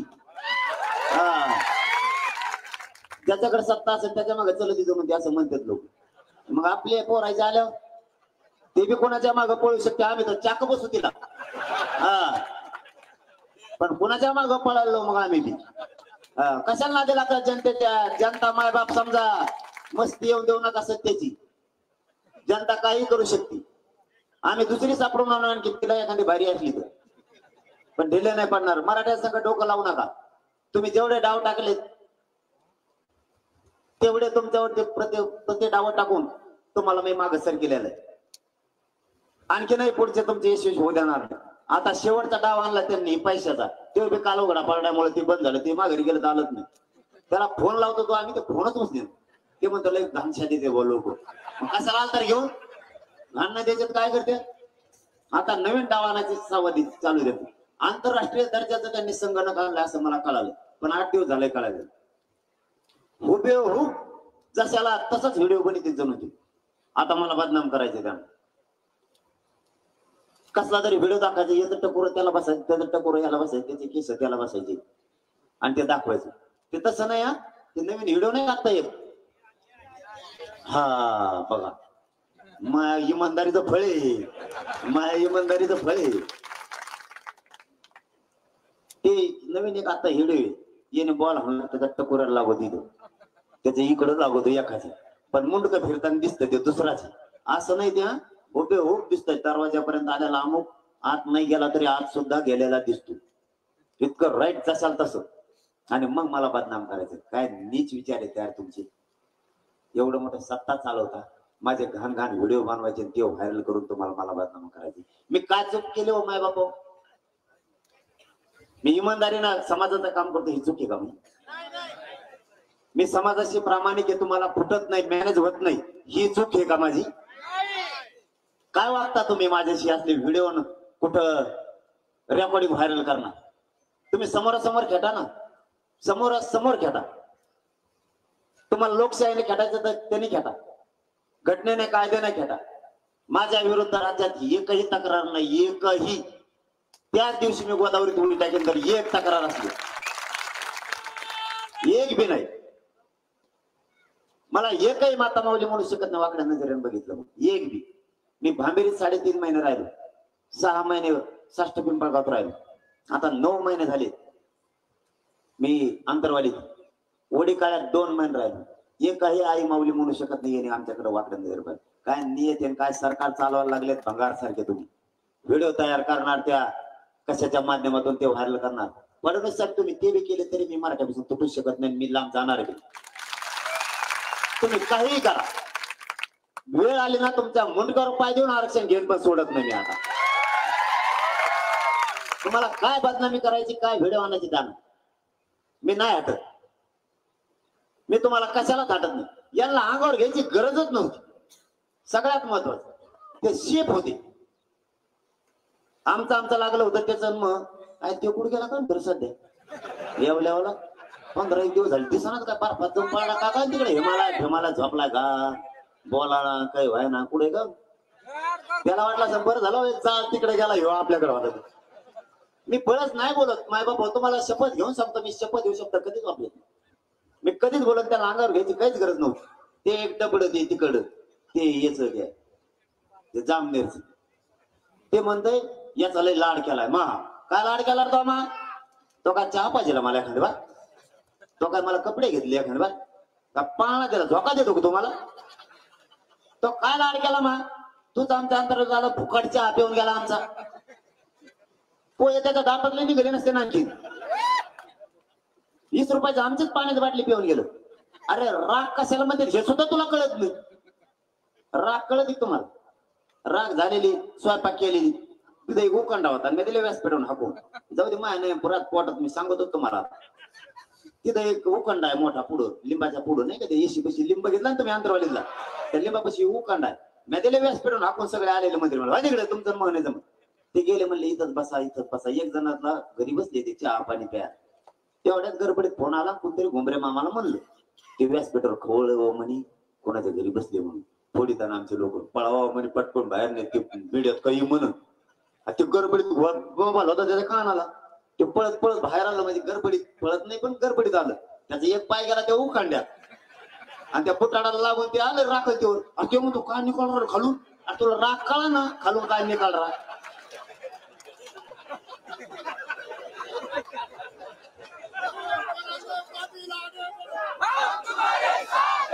ते इन करताय उगाच जत्रा 15 रुपयाचं पेट घालता इन करताय. मला म्हणतात लाड केला काय? त्या चेडीवर कडे चलत आहे कोंकड पारगड कोंकड पटक. आणि मला म्हणतो लाड केले का? लाड केलं तो माही मराठ्याला फसवला तू जबाबदार आहे. तूच म्हणला होता सगळ्या स्वारीची अंमलबजावणी करण्याऐवजी मराठा आणि कुणबी एकट्याचा कायदा पारित करू का नाही केला? आणि म्हणा आरो तुला बोलतो सन्मानाचं करायचं बोलायचं, सन्मानाने असलं ना तसं वागावं लागतं, तेव्हा सन्मान मिळत असतो. मराठ्यांच्या आई बहिणीला हाणायला लावलं सन्मान, आणि आमच्याकडून आवाजावाची भाषा तुम्हाला पाहिजे, आणि आमच्या आई बहिणीच्या डोक्याच्या चिंगाड्या गेल्या त्याचं काय? तुम्हाला सुट्टी नाही. आता तर मी राजकारणात नाही, या नारायणगडावरून सांगतो आपण राज्यात एकही उमेदवार दिलेला नाही. काय काय तिकडच सांगत येत. मी भोळा, मी तुम्हाला सांगतो मी साधा माणूस. काही काय म्हणतात मला कानात सांगितलं, त्याचं कान पडत थोडी इकडे येईल तू काय कानात सांगितलं तुला? ते म्हणतात मला कानात सांगितलं तू राह बरोबर. मराठी झाले कन्फ्युज. मी काल तिकडे गेलो होतो त्यावर तिकडे लोक म्हणले सांगा व आमच्या लग्नात सांगा तुम्ही खरंच दिलाय कारण म्हणलं नाही दिला काय पडतोय. मनानेच काही राहणार ते तिकडं उमेदवार दिलेला नाही. या आंदोलनाचा कोणी फायदा घेऊ नका. मला माझ्या मराठा समाजाचे लेकरं मोठे करायचे, हे लेकरं मोठे होऊ द्या. तुम्ही एकटे मोठे होता आणि यांचं वाटोळ करू नका. एक उमेदवार दिलेला नाही आपण कुठं, कोणी त्या आंदोलनाचं नाव घेऊ नका. मा फोटो टाकू नका. मत फोट कोणत्या पक्षात टाकला म्हणते तो, आणि ते टाकला काढायला बरं का. काही नाटक करतात राहू यांना, बेकार कार्यक्रम आहे. बरं माझ्या फोटोमुळे काय मी काय एखादा काय देव नाही, पण त्याच्यामुळे माझं गोरगरिबाचं आंदोलन मोडून. म्हणून कोणीच ते काही वापरू नका. तुम्ही तिकडे निवडून या, नाही तर पाडा पडा काही करा. आणि मराठी बरोबर कार्यक्रम करते ह्यापर्यंत, नुसतं मजा बघा. बरोबर कार्यक्रम लावा, सोडूच नका. हा, येणे जर सगळ्या स्वरीची अंमलबजावणी नाही दिली, मग पुढचा आपलाच आहे बरं का नंबर. मग सगळ्या जातीने एकत्र यायचं. मग पुढच्या वेळेस नाही माग, पुढच्या वेळेस होऊन द्या, जाऊन द्या घरी यांना सगळ्यांना. आणि कसं काय प्रचाराला येतात मग त्या टायमाला आपलाच उमेदवार उभा राहणार आहे ना. आता काय आपल्या गावात त्यांचं, आपल्या गावात काहीच नाही पुढं बरं का. नाही म्हणताना आता म्हणले हा लय जोडी ते कोंकडची कोंकड. मी एक आता मध्ये बोलता बोलता बोललो, म्हणलं आमक्या चांगलं काम केलं, त्याच्यात दोघांचं आडनाव सारखं चालू. त्यांनी ते पुढचं नाव त्याचं कट केलं, त्याचं आडनावच घेतलं. मागं दिला एवढं व्हायरल करून.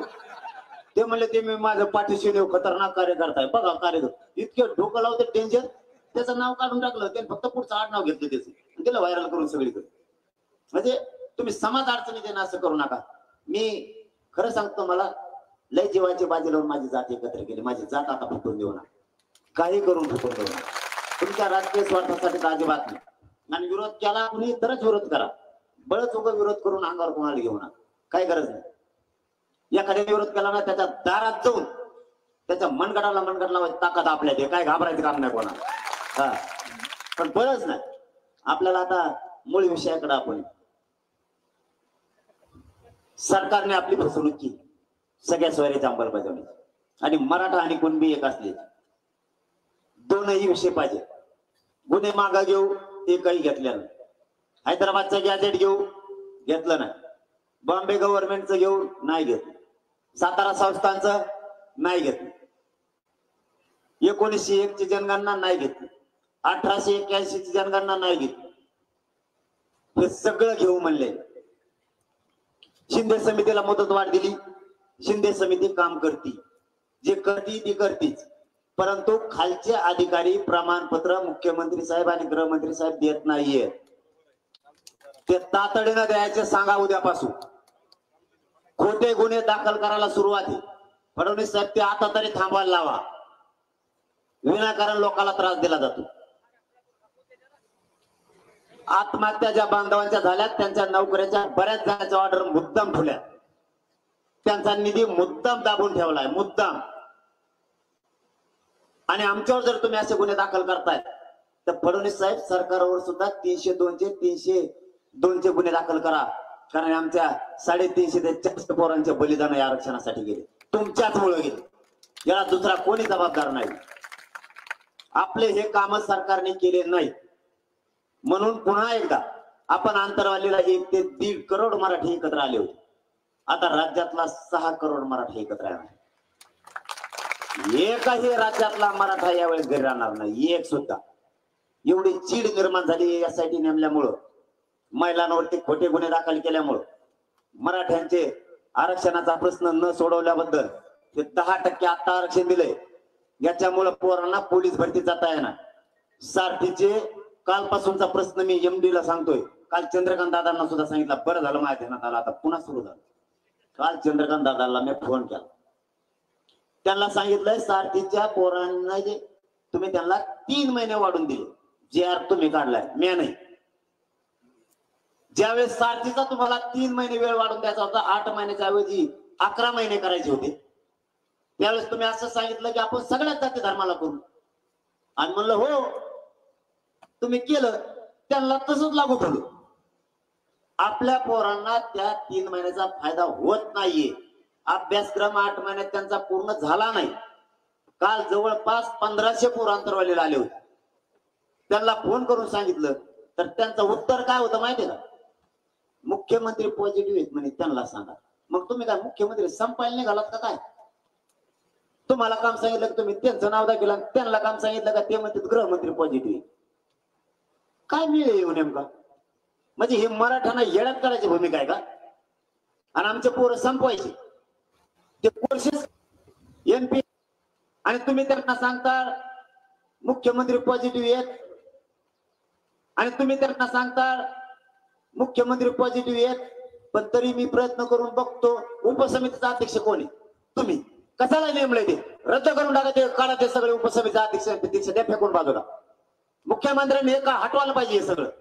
उपसमिती जर मराठ्यांच्या कामाला येणार असली तर उपसमिती नसली पाहिजे आणि अध्यक्ष पण नसला पाहिजे. जिथं कामच मराठ्यांचं होत नाही ती उपसमिती कशासाठी? मग तुम्हाला लाल दिवे गाडीला लावायला उपसमितीला अधिकार आहे. बरं एमडी काय सांगणार?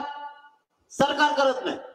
आम्हाला एवढ्या तर आकले आहेत ना, सारथी स्वायत्त संस्था आहे, तिला आचारसंहितेचा प्रॉब्लेम नाही, कोणाचाच प्रॉब्लेम नाही. तुम्ही असे चाळे सांगणार इकडे, पुन्हा म्हणणार आम्ही सारथीतून मराठ्यांना हे दिलं, गृहमंत्री बोर्ड लावणार मराठवाड्यात, मराठ्यांना काय दिलं? काय दिलं? आणखी नाही पोर आंदोलन करते ते सारथीचे. ही कालचा पुन्हा प्रश्न उभा राहिला 10%चा. या भरती त्या पोरांना त्या 10%चा उपयोग करून घेता येत नाही. कशाला काढली भरती? ती भरती सुद्धा रद्द करून टाका. तुमचे मनमानी चालवायला लागला, मतावर मराठ्यांच्या निवडून यायचं, सत्ता चालवायची आणि मराठ्यांच्याच विरोधात काम करायचं. सावध व्हा, तुमच्या पायाला हात लावून सांगतो, राजकारणी 2 महिने करू नका. आरक्षण विसरू देऊ नका. रक्ता रक्तात आरक्षण द्या, लेकरं मोठे होतील, मग आरक्षण तुम्हाला काय राजकारण करायचं ते करा. हे मराठे तुम्हाला पुन्हा डोक्यात घेऊन नसतील. सध्या डोकं लावू नका, एकजूट कायम ठेवा, गावाचे गाव पिंजून काढा. 6 करोड मराठा एकत्र येणार आहे. आपलं असं ठरलंय किंवा सगळ्यात अगोदर नारायणगडाच्या अध्यक्षासह सगळ्या विश्वस्ताच्या वतीनं नारायणगडावरती ती कार्यक्रम घ्यायचा 900 करोड ठरलाय. हे सगळ्याला मान्य आहे का? मोकळ्या मनानं सगळेजण मला हात वर करून सांगा, 900 एकरवर होणारा कार्यक्रम हा नारायणगडलाच घ्यायचा का? कारण इथं 900 प्लस 2-2.5 हजार हेक्टर आजूबाजूला आहे, 4ही बाजूने, म्हणजे पार्किंगची अडचण येणार नाही. घ्यायचं फायनल ठरलं. आता तारीख कोणती ठरवायची?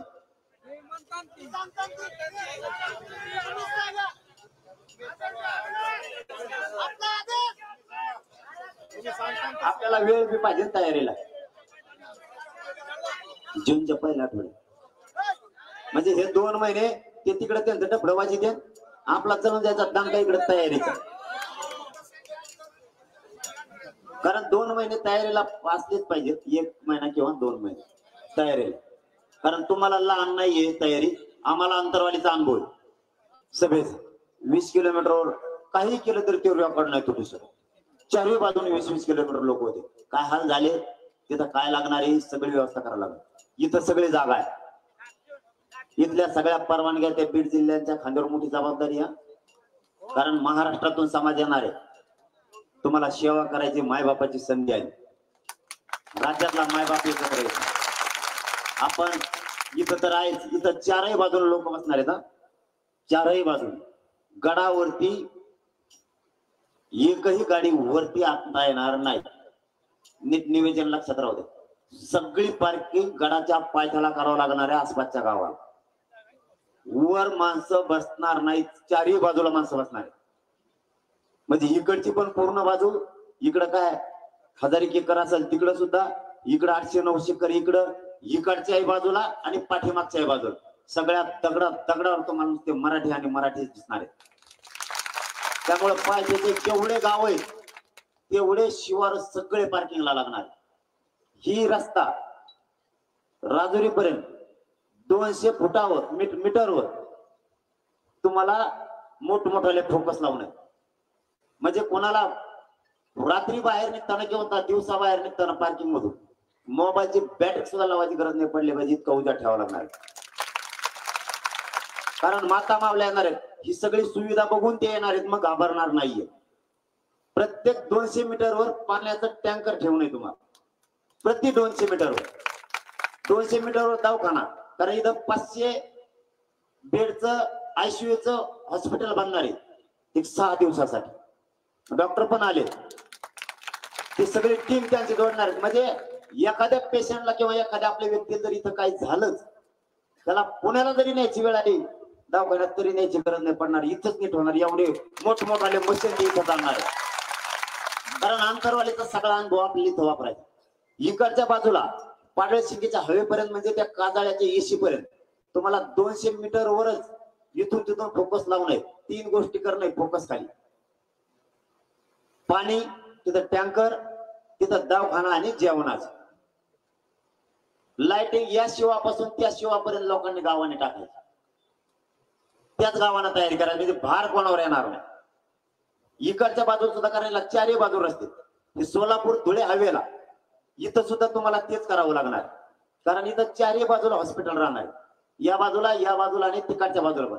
त्यांची आपली तारीख आणि ठिकाण डिक्लेअर झाल्याच्या नंतर ती सगळी यंत्रणा इथं बघायला येणार आहे. त्यांना कुठं कुठं काय टाकायचं. पण विश्वस्तासह सगळ्यांना तुटून पडावं लागणार. एकालाही मागं राखा येणार नाही. तुम्ही म्हणताल ते पोराचं हे समाजाचं आहे, तुम्ही तिकडे बघा, ते जमणार नाही. तुम्हाला एक जीवन सगळ्यांना तुटून पडून हे काम करावं लागणार. व्यासपीठावरती फक्त महाराज राहतील. छत्रपती शिवाजी महाराजांचा, जिजाऊंचा, संभाजीराजांचाच पुतळा राहणार, बाकी कोणी राहणार नाही. आज स्पष्ट सगळं, बाकी काहीच राहणार. आणि मीडियाला कोणीच बाईट देणार, कोणीच. त्या बाईट मुळे असा घोळ होतो. ते म्हणतो तो बोलला ना, मी काय कमी मला बोलायचं. झालं सुरू. समजून घ्या त्याचा उद्देश. कालच खेळ पांगेला उचित तुम्ही पांगेलाय का नाही? उचित पांगून दिला.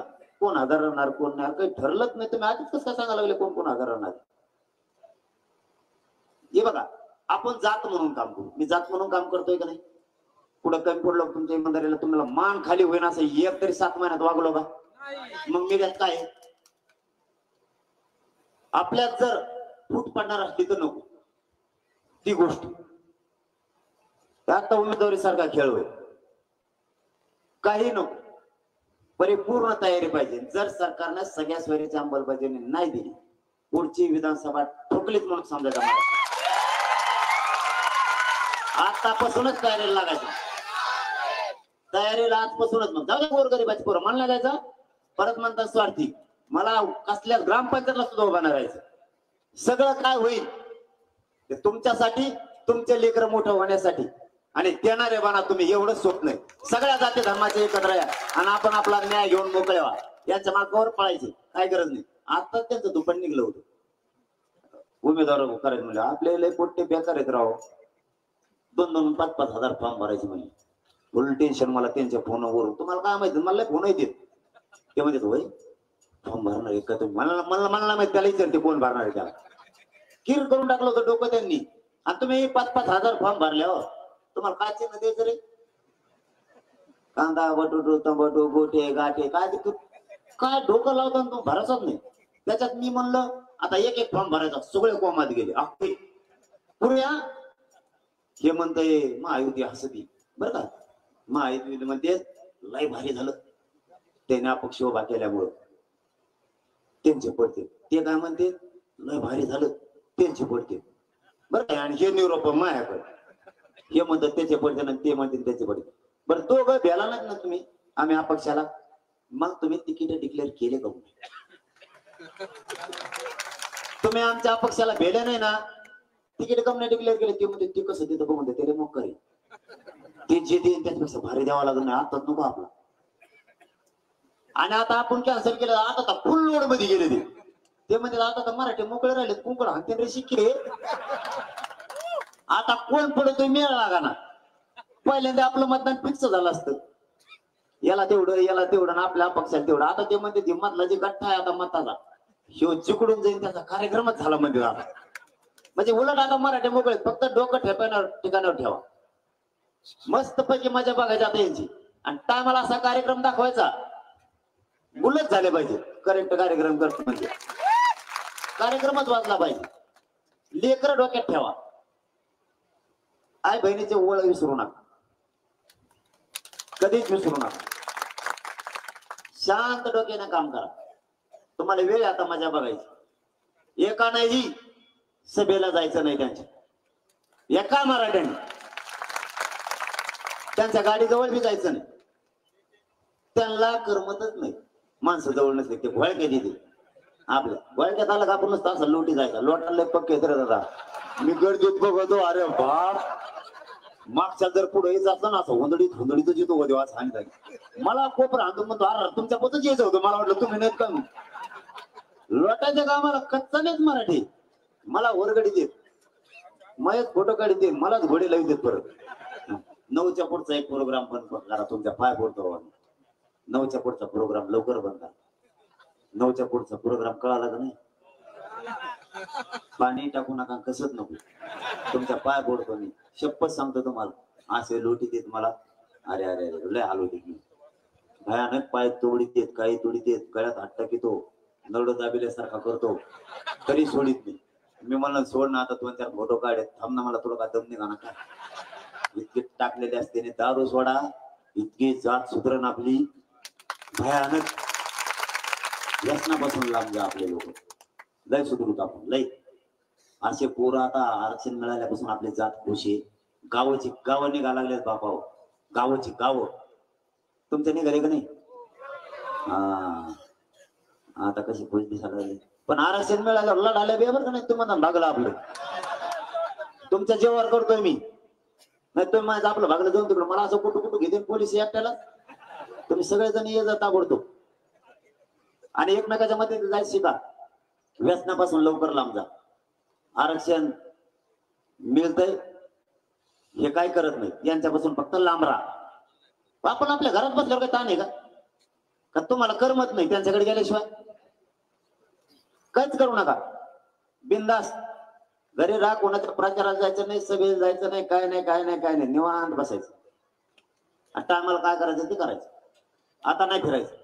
आणि त्यांना नाही करमाला ना, त्यांचा जीवच तुम्हाला सांगतो सत्य. त्यांचा जीव कळाला आपल्याला कशा द्या. आपला जीव आपल्या लेकरात आणि त्यांचा जीव त्यांच्या सत्यते लेकरात नाही. सतत कार्यक्रम करून टाकायचा पुढे यांचा.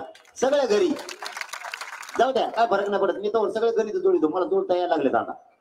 मग कवर बसून मी बी आता मी बी मला गणित जोडायला लागलं. कोणाला जवळ धरायचं, कोणाला पाडायचं, कोणाचं मतदान किती आहे. आणि मला हे शिकलं त्यांच्यामुळे, फडणवीस साहेबांमुळे शिकलोय मी. त्याने मला दुसऱ्या नसते आणल्यात, मी याला फड्यात पडत नव्हतो. मग आरक्षणाचा विषय होता. त्याने असं शिकलंय मला. आंतरवालीच माहित झालं, लिंगायत समाजाची जात ही 4 नंबरला आहे मतदानावर. 4 नंबरला ते बी आपल्याच आहेत. मग आता 12 बलुतेदार बी आपल्याच आहेत सगळे. तुम्ही लोडच नाही घेऊ, मला यायला लागलं जुळीत होते हळूहळू. आता मी बरोबर कार्यक्रम दाखवतोय. नाही तर मग येणे सगळ्या स्वारीच्या अंमलबजावणी द्यायचं, मोकळं व्हायचं. आपल्याला राजकारणाचा देणं घेणं नाही. जाहीर सांगतो गडावरून, राजकारण माझा मार्ग नाही. फुल तयारी करायला लागल आपल्या आता या कार्यक्रमाची. आता 6 महिने आपण बांधणी करू. दिलं तर ठीक, दिलं तर मग हिसकटलं बरं का कधी. ते बी सांगतो, दिलं तर हिसकटलं, नाही दिलं तर तयार राहा. कुणी एक द्यायचा दगड असा ना, काय होत तुम्हाला काय करायचं, मीच पाहिजे काय पाहिजे तू. तसलं नाही. आपण एक दिला ना, सगळ्यात तुटून पडायचं. सगळ्या जाती धर्माला तेच सांगणार आहे मी त्या टायमाला. तुमचा उभा केला तर आम्ही मराठ्याचा म्हणूनच काम करणार, आणि आमचा उभा केला तरी तुम्ही तुमच्या जातीचा म्हणूनच काम करायचं. आणि 100% यावेळेस मतदान करा बरं मराठी. कोणाला करा म्हणलो नाही मी. माता मावल्यासह सगळे बाहेर पडा. 100% मतदान झालं पाहिजे. ही देशातली पहिली घटना पाहिजे. मराठी 100% मतदान केलं. बटनच खाली गेलं पाहिजे, वरच नाही आलं पाहिजे. इतकं खपा खप दाबा त्याला. आता उमेदवार पाहिजे होते असे झोडे असते नाही, पण आता ते हुकला मी सगळा बटनच सापडून दिलं नसतं याला कुठची गेली. आणि असे पळाले असते. मी बघितला नाचशील होतो मी आता. मला आता आपण उमेदवार कॅन्सल केले. मुली दिली काही नाराज आहे बाबा. गाड्यावर आग्या मोळ पडायसारखंच पडायचं लोकांना तरी. कारण मी मुलगा म्हणून काम करतो. लोक माझ्यावरचं प्रेम नाही कमी होऊ देत. कसलं तुम्हाला खरं सांगतो मी. मला हे म्हणले, नानाही म्हणले 2-4 बऱ्या, दादाही म्हणले. मग पोरग 5 दिवस झाला ऍडमिट शिरेश, तरी नाही गेलो संभाजीनगरला. कारण मला तुमच्या पुढं काही सुचतच नाहीये. तुम्हाला माया कमी केलेली नाहीये. मी नाही हटत, तुम्ही काळजीच करू नका. पण ते आता उमेदवार पाहिजे होते आपले. तुम्हाला सांगतो असं यंत्र जोडील होतं मे बी डेंजर, पण तयारी नव्हती आपल्याकडे तेवढी. कारण ह्या अचानक घोषणा झाली होती. आणि ही निवडणूक समोरासारखी खूप मोठी, ती आपल्या टप्प्यात राहते. गाव माहिती आहे आपल्या कोणाचा पाहुणा कोणाचा आहे, कोणाला संध्याकाळी काय लागत आहे सगळं माहिती आहे आपलं. त्याच्यामुळे मग ते संध्याकाळी काय म्हणजे ताबडतोब हे लगेच वेगळा अर्थ काढते ती. म्हणजे आपल्याला सगळं माहित असतं कोणता माणूस संध्याकाळी घरी येतो बा ड्युटीवर असं म्हणायचं होतं मला. ते सगळं आपल्याला आपले माहिती आहे. आपण बरोबर राईट कार्यक्रम दाखवू. गाव आपलं हे, इतर जाती धर्माचे लोक आपले, त्यांचाही उमेदवार द्यायचे, आपले द्यायचे नाही. तुम्हाला सगळेच आपले द्या. तुम्हाला आज खरं सांगतो मी, 92 मतदारसंघावर प्युअर मराठ्यांचं वर्चस्व आहे. प्युअर मराठ्यांचं 92 मतदारसंघ असे ते सगळे जरी एकीकडे झाले तरी नुसत्या मराठ्यांच्या मतांवर आमदार होऊ शकतो. नुसत्या मराठ्यांच्या. आणि सगळ्या जाती धर्माचे एकत्र आले तरी 160 आपलेच. हा, आणि मग बाकीचे त्यांचे जे राहतील तर मग त्यांनी कसे वाढलेले राहिलेले? अरे बोला ना, कसे वाढलेले राहिलेले? मग आपल्याकडे येईल त्या टायमाला ती आपण अशी का लावू? जमत नाही का तुम्हाला? जमत ना मला पागलात काढता का तुम्ही? हा, गोरगरिबाचे पोरं जेलला टाकायला लागला. तुमच्या लेकरात नाही का तुम्हाला ते लेकर दिसत? हा बघ, आपल्याला पर्याय नाही देणारा बनण्याशिवाय. आता मूळ विषय आतापासून तयारीला लागा. ते पुढे हिसकडू नाही तिकडे काय होऊ. आरक्षण मिळालं तर राजकारण माझा मार्ग नाही, मी ते बंद करून टाकेल. हे शब्द आहे गाडावरच माझा. आता आपली याच गडावर घ्यायचं, तयारीला लागायचं.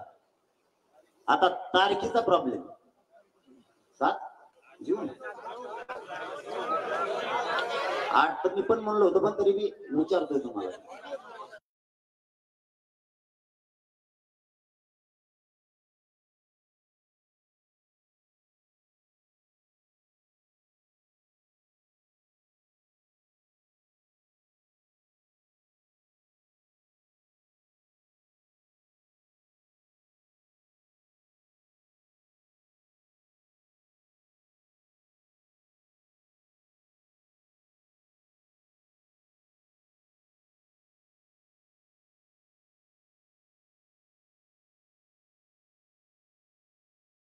ते झेंडे उद्या शिवायला टाका किंवा विकत घ्यायचं बघा.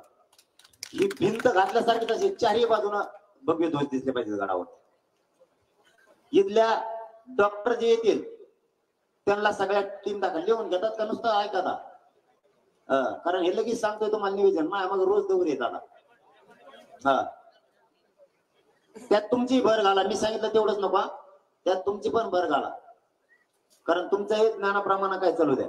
काही टीमा त्याच्यासाठी, काही आपल्याला चटाई टाकण्याऐवजी ग्रीन आणू आपण ती मॅट, ती पूर्ण आपल्यालाच विकत घेऊन टाकावं लागणार सगळी. इथं पुरं मंडप पाहिजे. इथं पहिलाच आठवडा आहे ना, मग 8 म्हणजे मला कळत तसं. मला माहित तुमचा काय प्रश्न आहे. मला कळत तसं 7 जूनला पोहोचत नाही पार. आणि पाडाचा लय चांगला झाला, चिखलात घेऊ आपण, नशिबान समजू. हा, त्याला काय अडचण नाही. नाही ना, वादळ काय करतं आपल्याला ऊन लोणी आणला उलट ऊन. बघा हे बघा, याचा अर्थ असा आहे की तयारी दिली. तयारी सोपी नाही. तुमचं म्हणणं असं तर आपण आता मे मध्ये सुद्धा घेऊ, पण लय उन्हाचा त्रास, तयारीचा त्रास, लय त्रास आहे आपल्याला. काय मराठी जिंकायचं. आपलं स्वप्न काय आहे? या पृथ्वी तलावर अशी सभा पुन्हा झाली नसेल, हे स्वप्न आहे आपलं. जगातले सगळे राष्ट्राध्यक्ष जरी एकत्र आले तरी सभेचा रेकॉर्ड मोडला नाही पाहिजे. मराठ्यांचा रेकॉर्ड मोडणं सोपं समजायचं. मी रातपाट एक करायला तयारी उद्यापासूनच. आता पुरा राज्य पिंजून काढतो. माझं फिरणं इमानदारी नाही, माझ्या गोरगरिबांचे लेकरं मोठे व्हावेत म्हणून. त्यामुळे मराठी सुद्धा गावागावात पायटाका सुरू करा तुम्ही. इथं मी राज्यात करतो, महाराष्ट्रातले सुरू करते. तुम्हाला सगळे मॅटात राहायला लागेल. आणि इथून तिथपर्यंत, त्या टोकापर्यंत, झाडापर्यंत जितका बसेल ते सगळा मंडप टाकणार. कारण उन्हात येतील जातील सभा, तिकडून बी होऊ शकते, इकडून बी होऊ शकते, समोरून बी, पण इकडून पण. वेळ पडली तर आपल्याला त्याच्यावरती व्यासपीठ द्यावं लागणार आहे. गडाच्या त्या भिंतीवरती नाविलाज होऊ शकतो वेळेवर. 2 ऑप्शन ठेवू आपण. वरही व्यासपीठ टाकून ठेवू मोठं 500 बाय 500चं, आणि इथं पण टाकून ठेवू, पलीकडून पण टाकून ठेवू. चारही बाजूला फिरायचं असेल तर गडावूनच फिरता येईल लोकांसाठी. एका बाजूला राहिले की एकच बाजू दिसत. ही सावली करायची फक्त आपल्याला, कारण लोक अगोदरच 3 दिवस मुक्कामाला येते. त्यामुळे गड आधीच फुल होईल. गडावर जवळपास माझ्या मताने 1600-1700 एकर जमीन असेल. ही अगोदरच्याच रात्री लॉक होऊ शकतो. खालचा पायथा सुद्धा काम आली. शक्यतो आपल्याला इथून साक्षर पिंपरी पर्यंत, इथून केतुऱ्यापर्यंत लाईट तर देणं आहे, पण माईक आणि एलईडी सुद्धा लावावं लागणार आहे. कारण 2000 पेक्षा जास्त टीव्ही लागणार आहेत आपल्याला, जास्त त्याच्यापेक्षा. कारण एखाद्या तिथपर्यंत आवाज जाईल.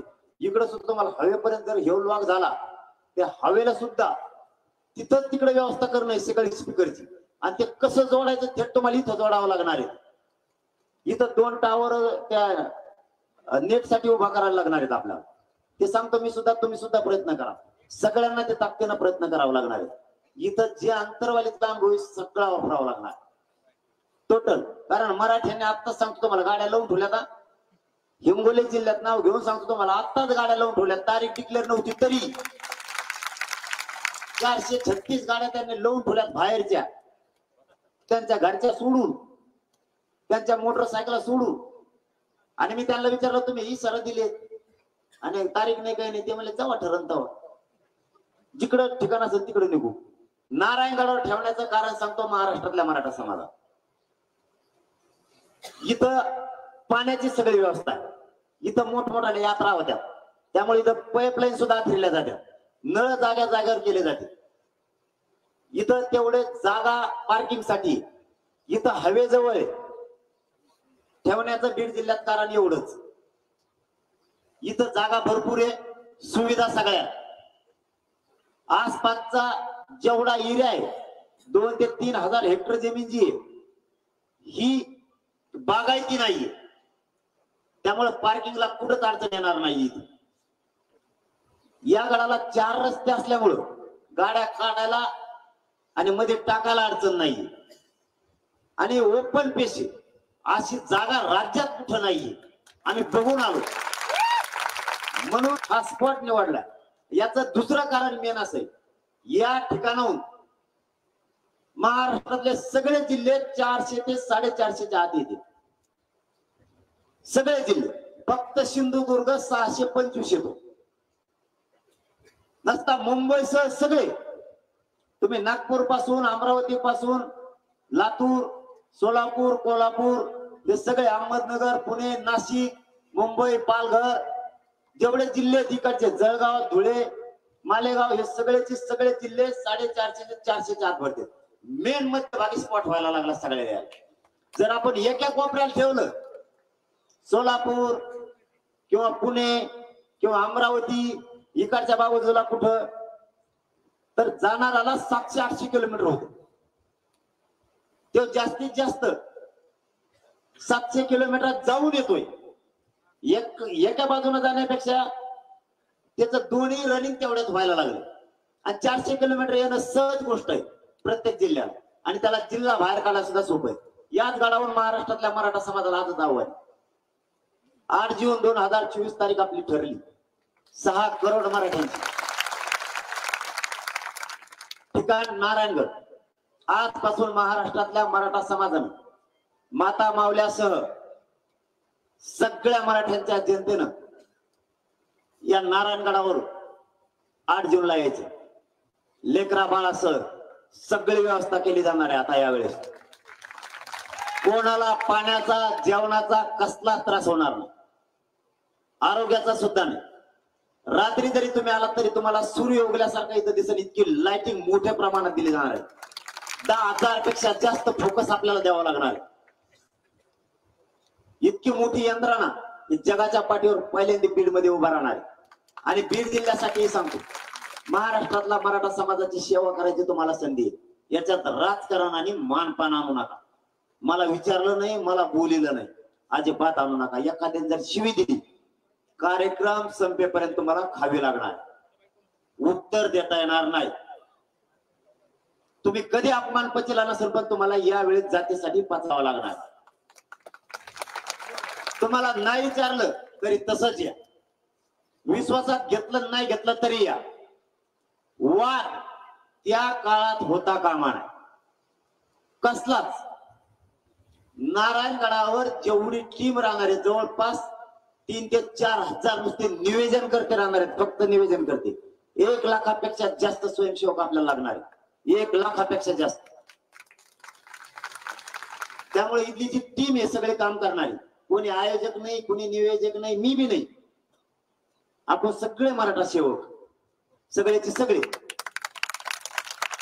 कोणाला इथून हलता येणार नाही, त्यांना कोणालाच वाद घालता येणार नाही. माझ्या मतानं आपल्याला लागणारा काय निधी असेल तर आपल्या गोरगरीब आपल्या मराठ्यांकडून घ्यायचा, कोणाकडून 1 रुपयाला हात लावायचा नाही कोणाचा. मात्र या कार्यक्रमाचं निवेदन मी सुद्धा हातात ठेवणार आहे, कारण हे राज्याचं आहे. 1 ना 1 रुपयाचा हिशोब द्यावा लागणार आहे. इथंच नारायणगडाच्या 1ही रुपयाला हात लावायचा नाही, 1 सुद्धा. आपल्या गडाची, पवित्र गडाचे मान खाली होईल असं 1ही पाऊल कोणी उचलायचं कोणीच.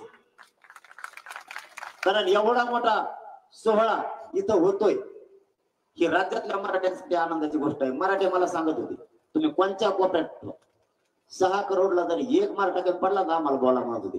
फक्त ठिकाण लवकर सांगा, आम्हाला तयारी करायची. आता आपण ठिकाण सांगितली.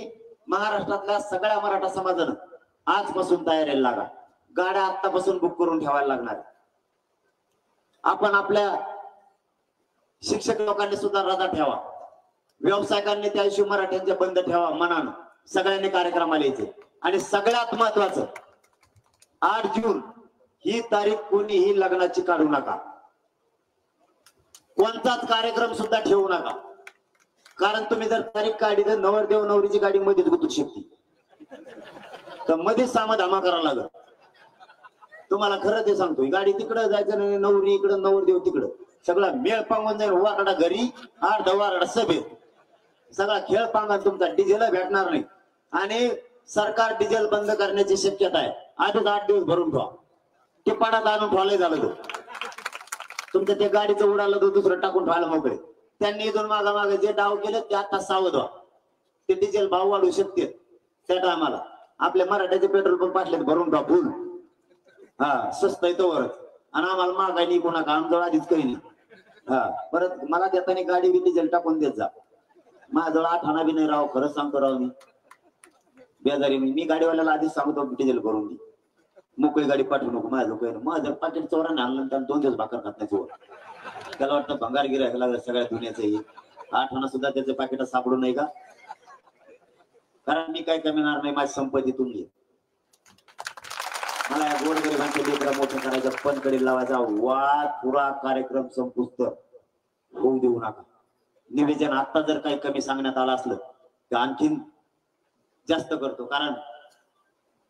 कारण सुद्धा तसंच आपल्या हजारो पोरावरती केस झाले, ते वाया नाही जाऊ द्यायचं. आपल्या हजारो पोरांचे ऍक्सिडेंट झाले, ते वाया नाही जाऊ द्यायचं. 300-400 पोरांनी आपल्या आत्महत्या केल्या, ते बलिदान वाया नाही जाऊ द्यायचं. मायबाप आपला करोडो समाज रस्त्यावर, याची जाणीव तुम्हाला मला ठेवायची. सरकारने नाही ठेवली. मला माहिती आहे तुमच्या पायाला मुंग्या आल्या, तुम्ही इकडून हालातात, माया बी आल्या. मला तर उभा राहतात नाही. तुम्हाला सांगतो मी कंबर धरून चालतो, शपथ एवढे हाल येत नाही. मी नाही हटणार. मरण तर तुमच्यात, जगन तर तुमच्यात, पण आरक्षणच येईल हे शब्द आहे आपला. तुम्हाला यांना काय करायचं तर करू द्या. यांना एवढी संधी आता. मुख्यमंत्री साहेब,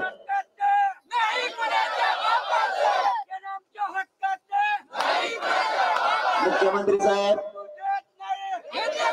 आणि गृहमंत्री साहेब, तुम्हाला माझ्या 6 करोड मराठा समाजाच्या वतीने या नारायणगडावर शेवटची विनंती आहे. मराठा आणि कुणबी एकच असलेला कायदा पारित करून अंमलबजावणी सगळ्या सोयऱ्यांची द्या. आणि सगळ्या सोयऱ्याची अंमलबजावणी टिकवण्याची जबाबदारी सुद्धा सरकारचीच आहे. आम्हाला राजकारणाशी देणं घेणं नाही. तुम्ही जर हे आचारसंहिता संपल्याबरोबर दिलं नाही तर पुढचा मात्र आमचा प्रोग्राम मग सुरू होणार. एकाही मराठ्यांनी कोणाचंही ऐकायचं नाही. आपण आपल्या आता कामात राहा. प्रत्येकानं पाहुण्याला उद्यापासून फोन लावताना एकच लावायचा, सभेची तयारी 8 जूनची करा. आपल्या मराठ्यांच्या जेवढ्या गाड्या बीड जिल्ह्याच्या महाराष्ट्रातल्या उद्या सकाळी त्याच्यावर पोस्टर पडले पाहिजे. सगळेच मागून फिरून काटातून चौकून आता कोण काढ नाही म्हणत. काय काढ म्हणा समज त्याच्यावर चिन्ह आहे का, कांदा काही तांबटू काही कोणाचे काढ म्हणत. काय समज आमचं सामाजिक. मोटरसायकलवर सुद्धा उद्या पोस्टर दणादण दिसले पाहिजे. आपल्या गावात जेवढ्या मोटरसायकल आपल्या गावकऱ्याने छापून आणायची. नाव उद्या सांगतो ना, नावलं धनके द्यावा लागेल. हा ना, महासभेपेक्षा महासभा होईना ती कोणालाच मस्त येणार नाही. सगळे वर रेवकड तोडणारे असणारे. आणि मी गप्पा मारत नाही. मी ज्यावेळेस बोलतो ना त्या टायमाला कसरत भीती एवढी करतो. मेहनतीच्या जीवावर बोलतो. फक्त बीड करून एकच साथ पाहिजे मला. तुम्ही फक्त मानपान कुणीच आणायचं नाही, वाद करायचा नाही. झेंडा ठोकलाच म्हणून समजायचं विश्वावर आपण. फक्त जात आणि पोरं डोक्यात ठेवा. राजकारण होत राहील जात राहील हो. ते कधी होईल जाईल त्याचं काय एवढं. याची सत्ता येते त्याची पडत येते त्याची येते हेवत जाईल. जातीचं आणि जातीचे लेकरं मोठं करायचं काम करायचं. प्रत्येकाने फोनवर एकच बोलायचं. आता 8 जूनची तयारी करा. गाड्या लावून ठेवा. मी परराज्यात सुद्धा फिरणार आहे. मी आता कर्नाटक बिदर मध्ये मराठ्यांची सभा घेतो. त्यांनाही सांगणार आहे तिकडचे मराठी आपल्या पुढे. ते म्हणले हम इतके आने वाले आंदो म्हणलेले मोठ्या गाड्या लाईन फटाफट आने वाले म्हणले. म्हणलं तो फटाफट आओ. मैं पे फटाफट आतो आता 10 तारखेला. कपा खप बोलने वाला मैं भी त्यांच्यात बंदे होते. म्हणले आमचा आरक्षणाचा देखा. म्हणलं तो देखा महा देखता महा आरक्षणाचा वंदेत म्हणलं आता जे होईल ते तुम्ही मैं मराठा तेरा मराठा मेरा मराठा दोघांचा आरक्षणाचा सारखाच लाकडा व्हायवाला आहे. वंदे म्हणलं आता जे होईल ते म्हणले वंदे म्हणलं मग काय करतो आता. ते म्हणले हिंदीत बोल. म्हणलं जसं होईल तसं आपण. ते म्हणले हा जसं येईल तसं बोला. काही मराठी कळती म्हणलं काही मराठीत काही हिंदीत. ते म्हणले दोन्हीचा मेल जसा पांगण तसा बोला. मला हिंदीतच पांगण फक्त. ते म्हणले घेईन कळून ते काही असे आणा काही तसे आणा. म्हणलं मग जुळतं नाही तर मग मराठीत बोलतो. आता हरियाणावाले सुद्धा येऊन बसते बघा. मी मीडियाच्या समोर कधीच कुठं बोलत नाही. त्यांना सुद्धा माझा अनुभव. आता हरियाणावाले आलेत, राजस्थानवाले आलेत, मध्य प्रदेशवाले. ते म्हणजे आपण सगळे एक आरक्षणासाठी आम्हाला काही नाही. म्हणलं तुमची हिंदी आहे ना मला एक 15 दिवस येईल मी आपली शिकून घेतो. जशी येईल तशी शिका. मला मेळ लागत नाही. कारण की आता शेतकरी संघटनेचे एक शिष्टमंडळ मुंबईला आलो होतो. त्याने फडा हिंदी हाणली. मला काहीच कळलं नाही. आपलं काय ते फक्त म्हणायचं काय म्हणायचं 10 भिस्कटी आरक्षण आहे काहीतरी असं म्हणायचं. मला ते 10% कळत नाही. भिस्कटी म्हणलेलं कळा ना काय म्हणते ती. मेळ लागला म्हणलं मला काहीच कळत नाही राव. ते तिकडे बघायला लागलं. म्हणजे सगळं थोडं मी शिकून घेतो आता. टेन्शन नाही. मी उत्तर द्यावं लागणार मला आता. इतक्या लांबचे मराठी आपल्याला आपल्यावर एकामेकाच्या अंगावर पडण्यापेक्षा मला माहिती उशीर झालाय होऊ द्या. आजच दिवस झाल्याचं परफेक्ट होणार आहे. कारण उद्या त्याला तुम्हाला मायबाप समाजाची सेवा करायची राज्यातल्या. ते सोपं नाही. अरे कवर देतो मी चिठ्ठ्याला देतो बाबा. चिठ्ठ्याचा ठेवला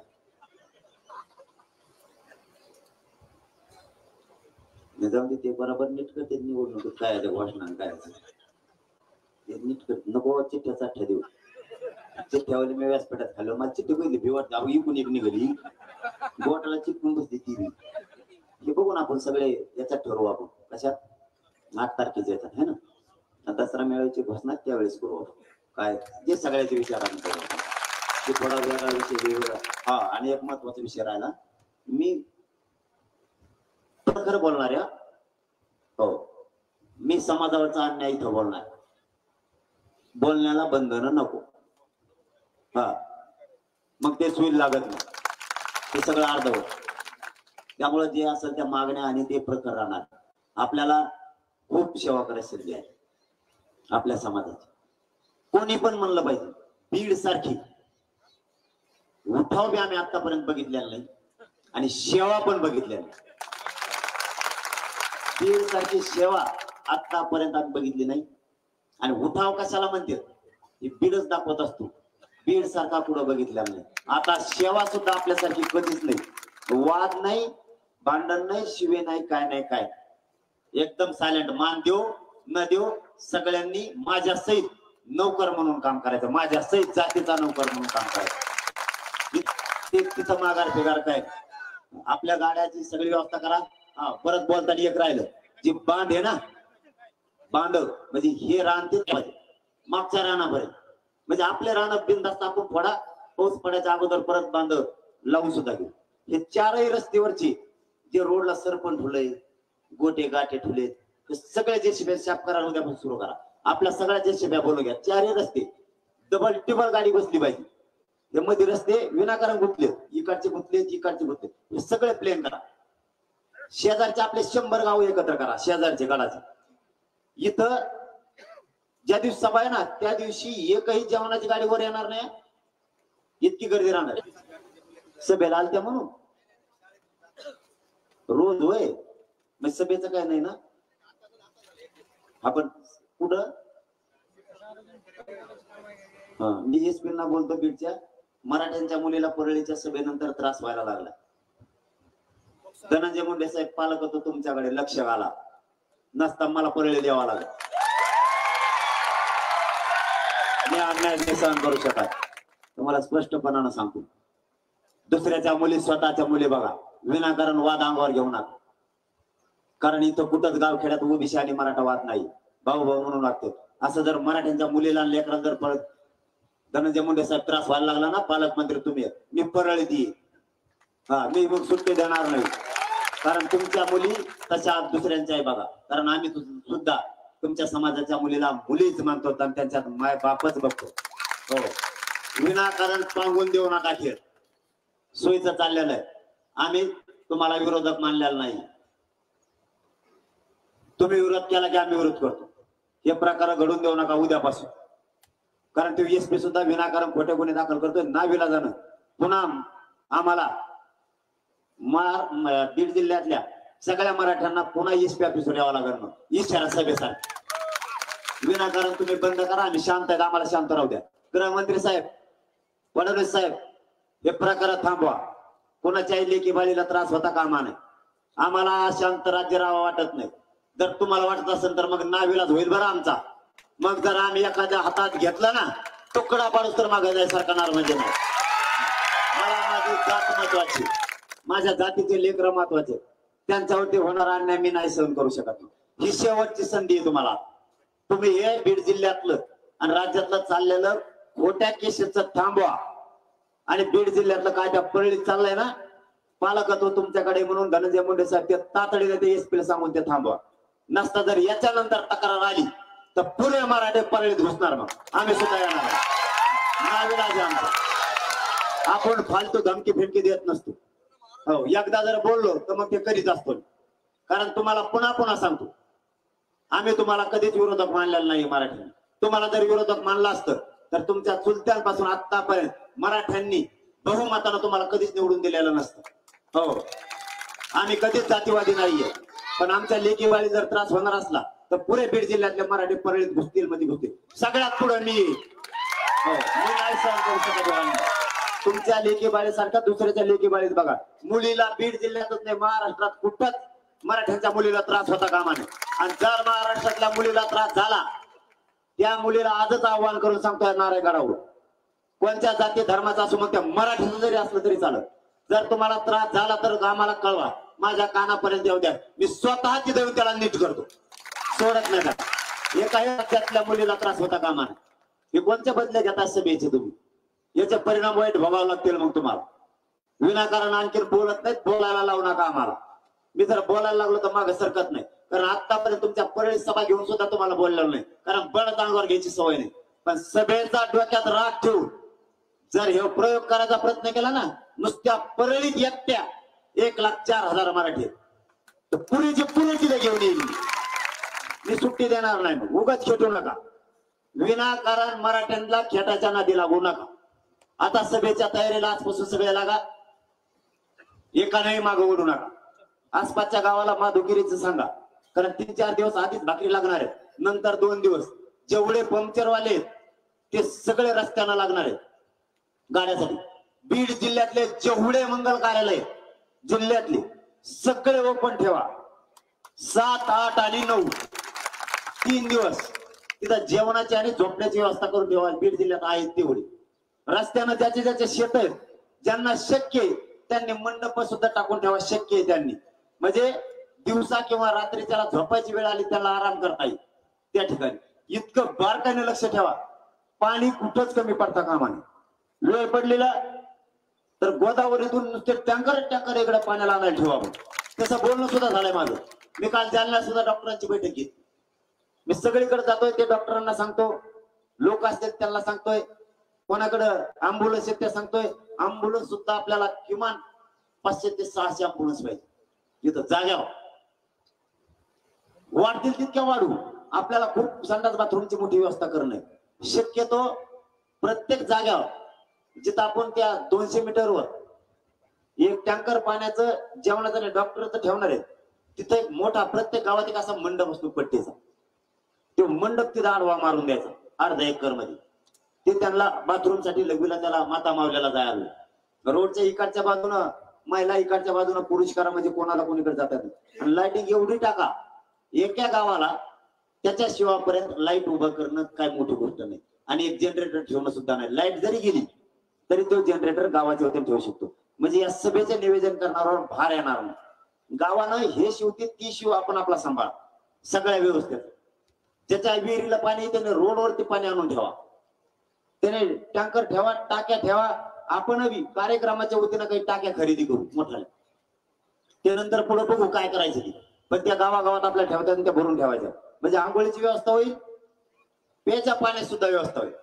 इकडच्या बाजून सुद्धा आपल्याला खालापुरीच्या पलीकडे पर्यंत करा, इकडे राजुरी पर्यंत करा, इकडं नामलगावच्या त्या हवेपर्यंत करा, इकडच्या साक्षात पिंपरीच्या बाजूनं आपल्या काजाळ्यापर्यंत करा, इकडच्या फुलसंगीपर्यंत करा. रस्त्याने असणाऱ्या मोटरी सगळ्या चालू करा. सगळ्या जाती धर्माचे लोक सुद्धा मदत करतात बरं का. आंतरवाडीच्या टायमाला खूप मदत केली होती. पण आता जर आपण आधीच सावध राहतो होणार नाही. तिकडे जर सभा ठेवली तर तिकडे फक्त एकच प्रॉब्लेम आहे, तिकडं काही फुटत नाही, भैसापाटच होते सर. इकडे काय भैसापाट व्हायचं कामच नाही. ते करून देऊ फेस पाडा आमचं लय बेकार काम. तिचं नाही मोड ते म्हणतं म्हटलं मोड. इतकं भयान काम आहे तिकडे.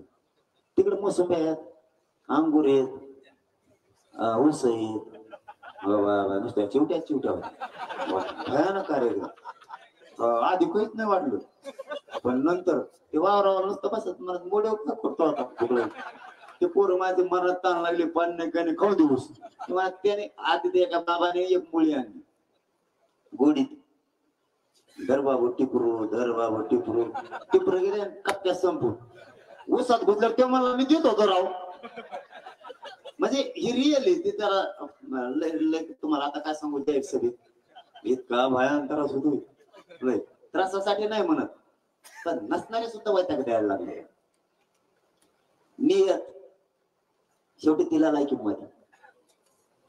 मग ते आणखीन अडचणी वाढायला लागल्या.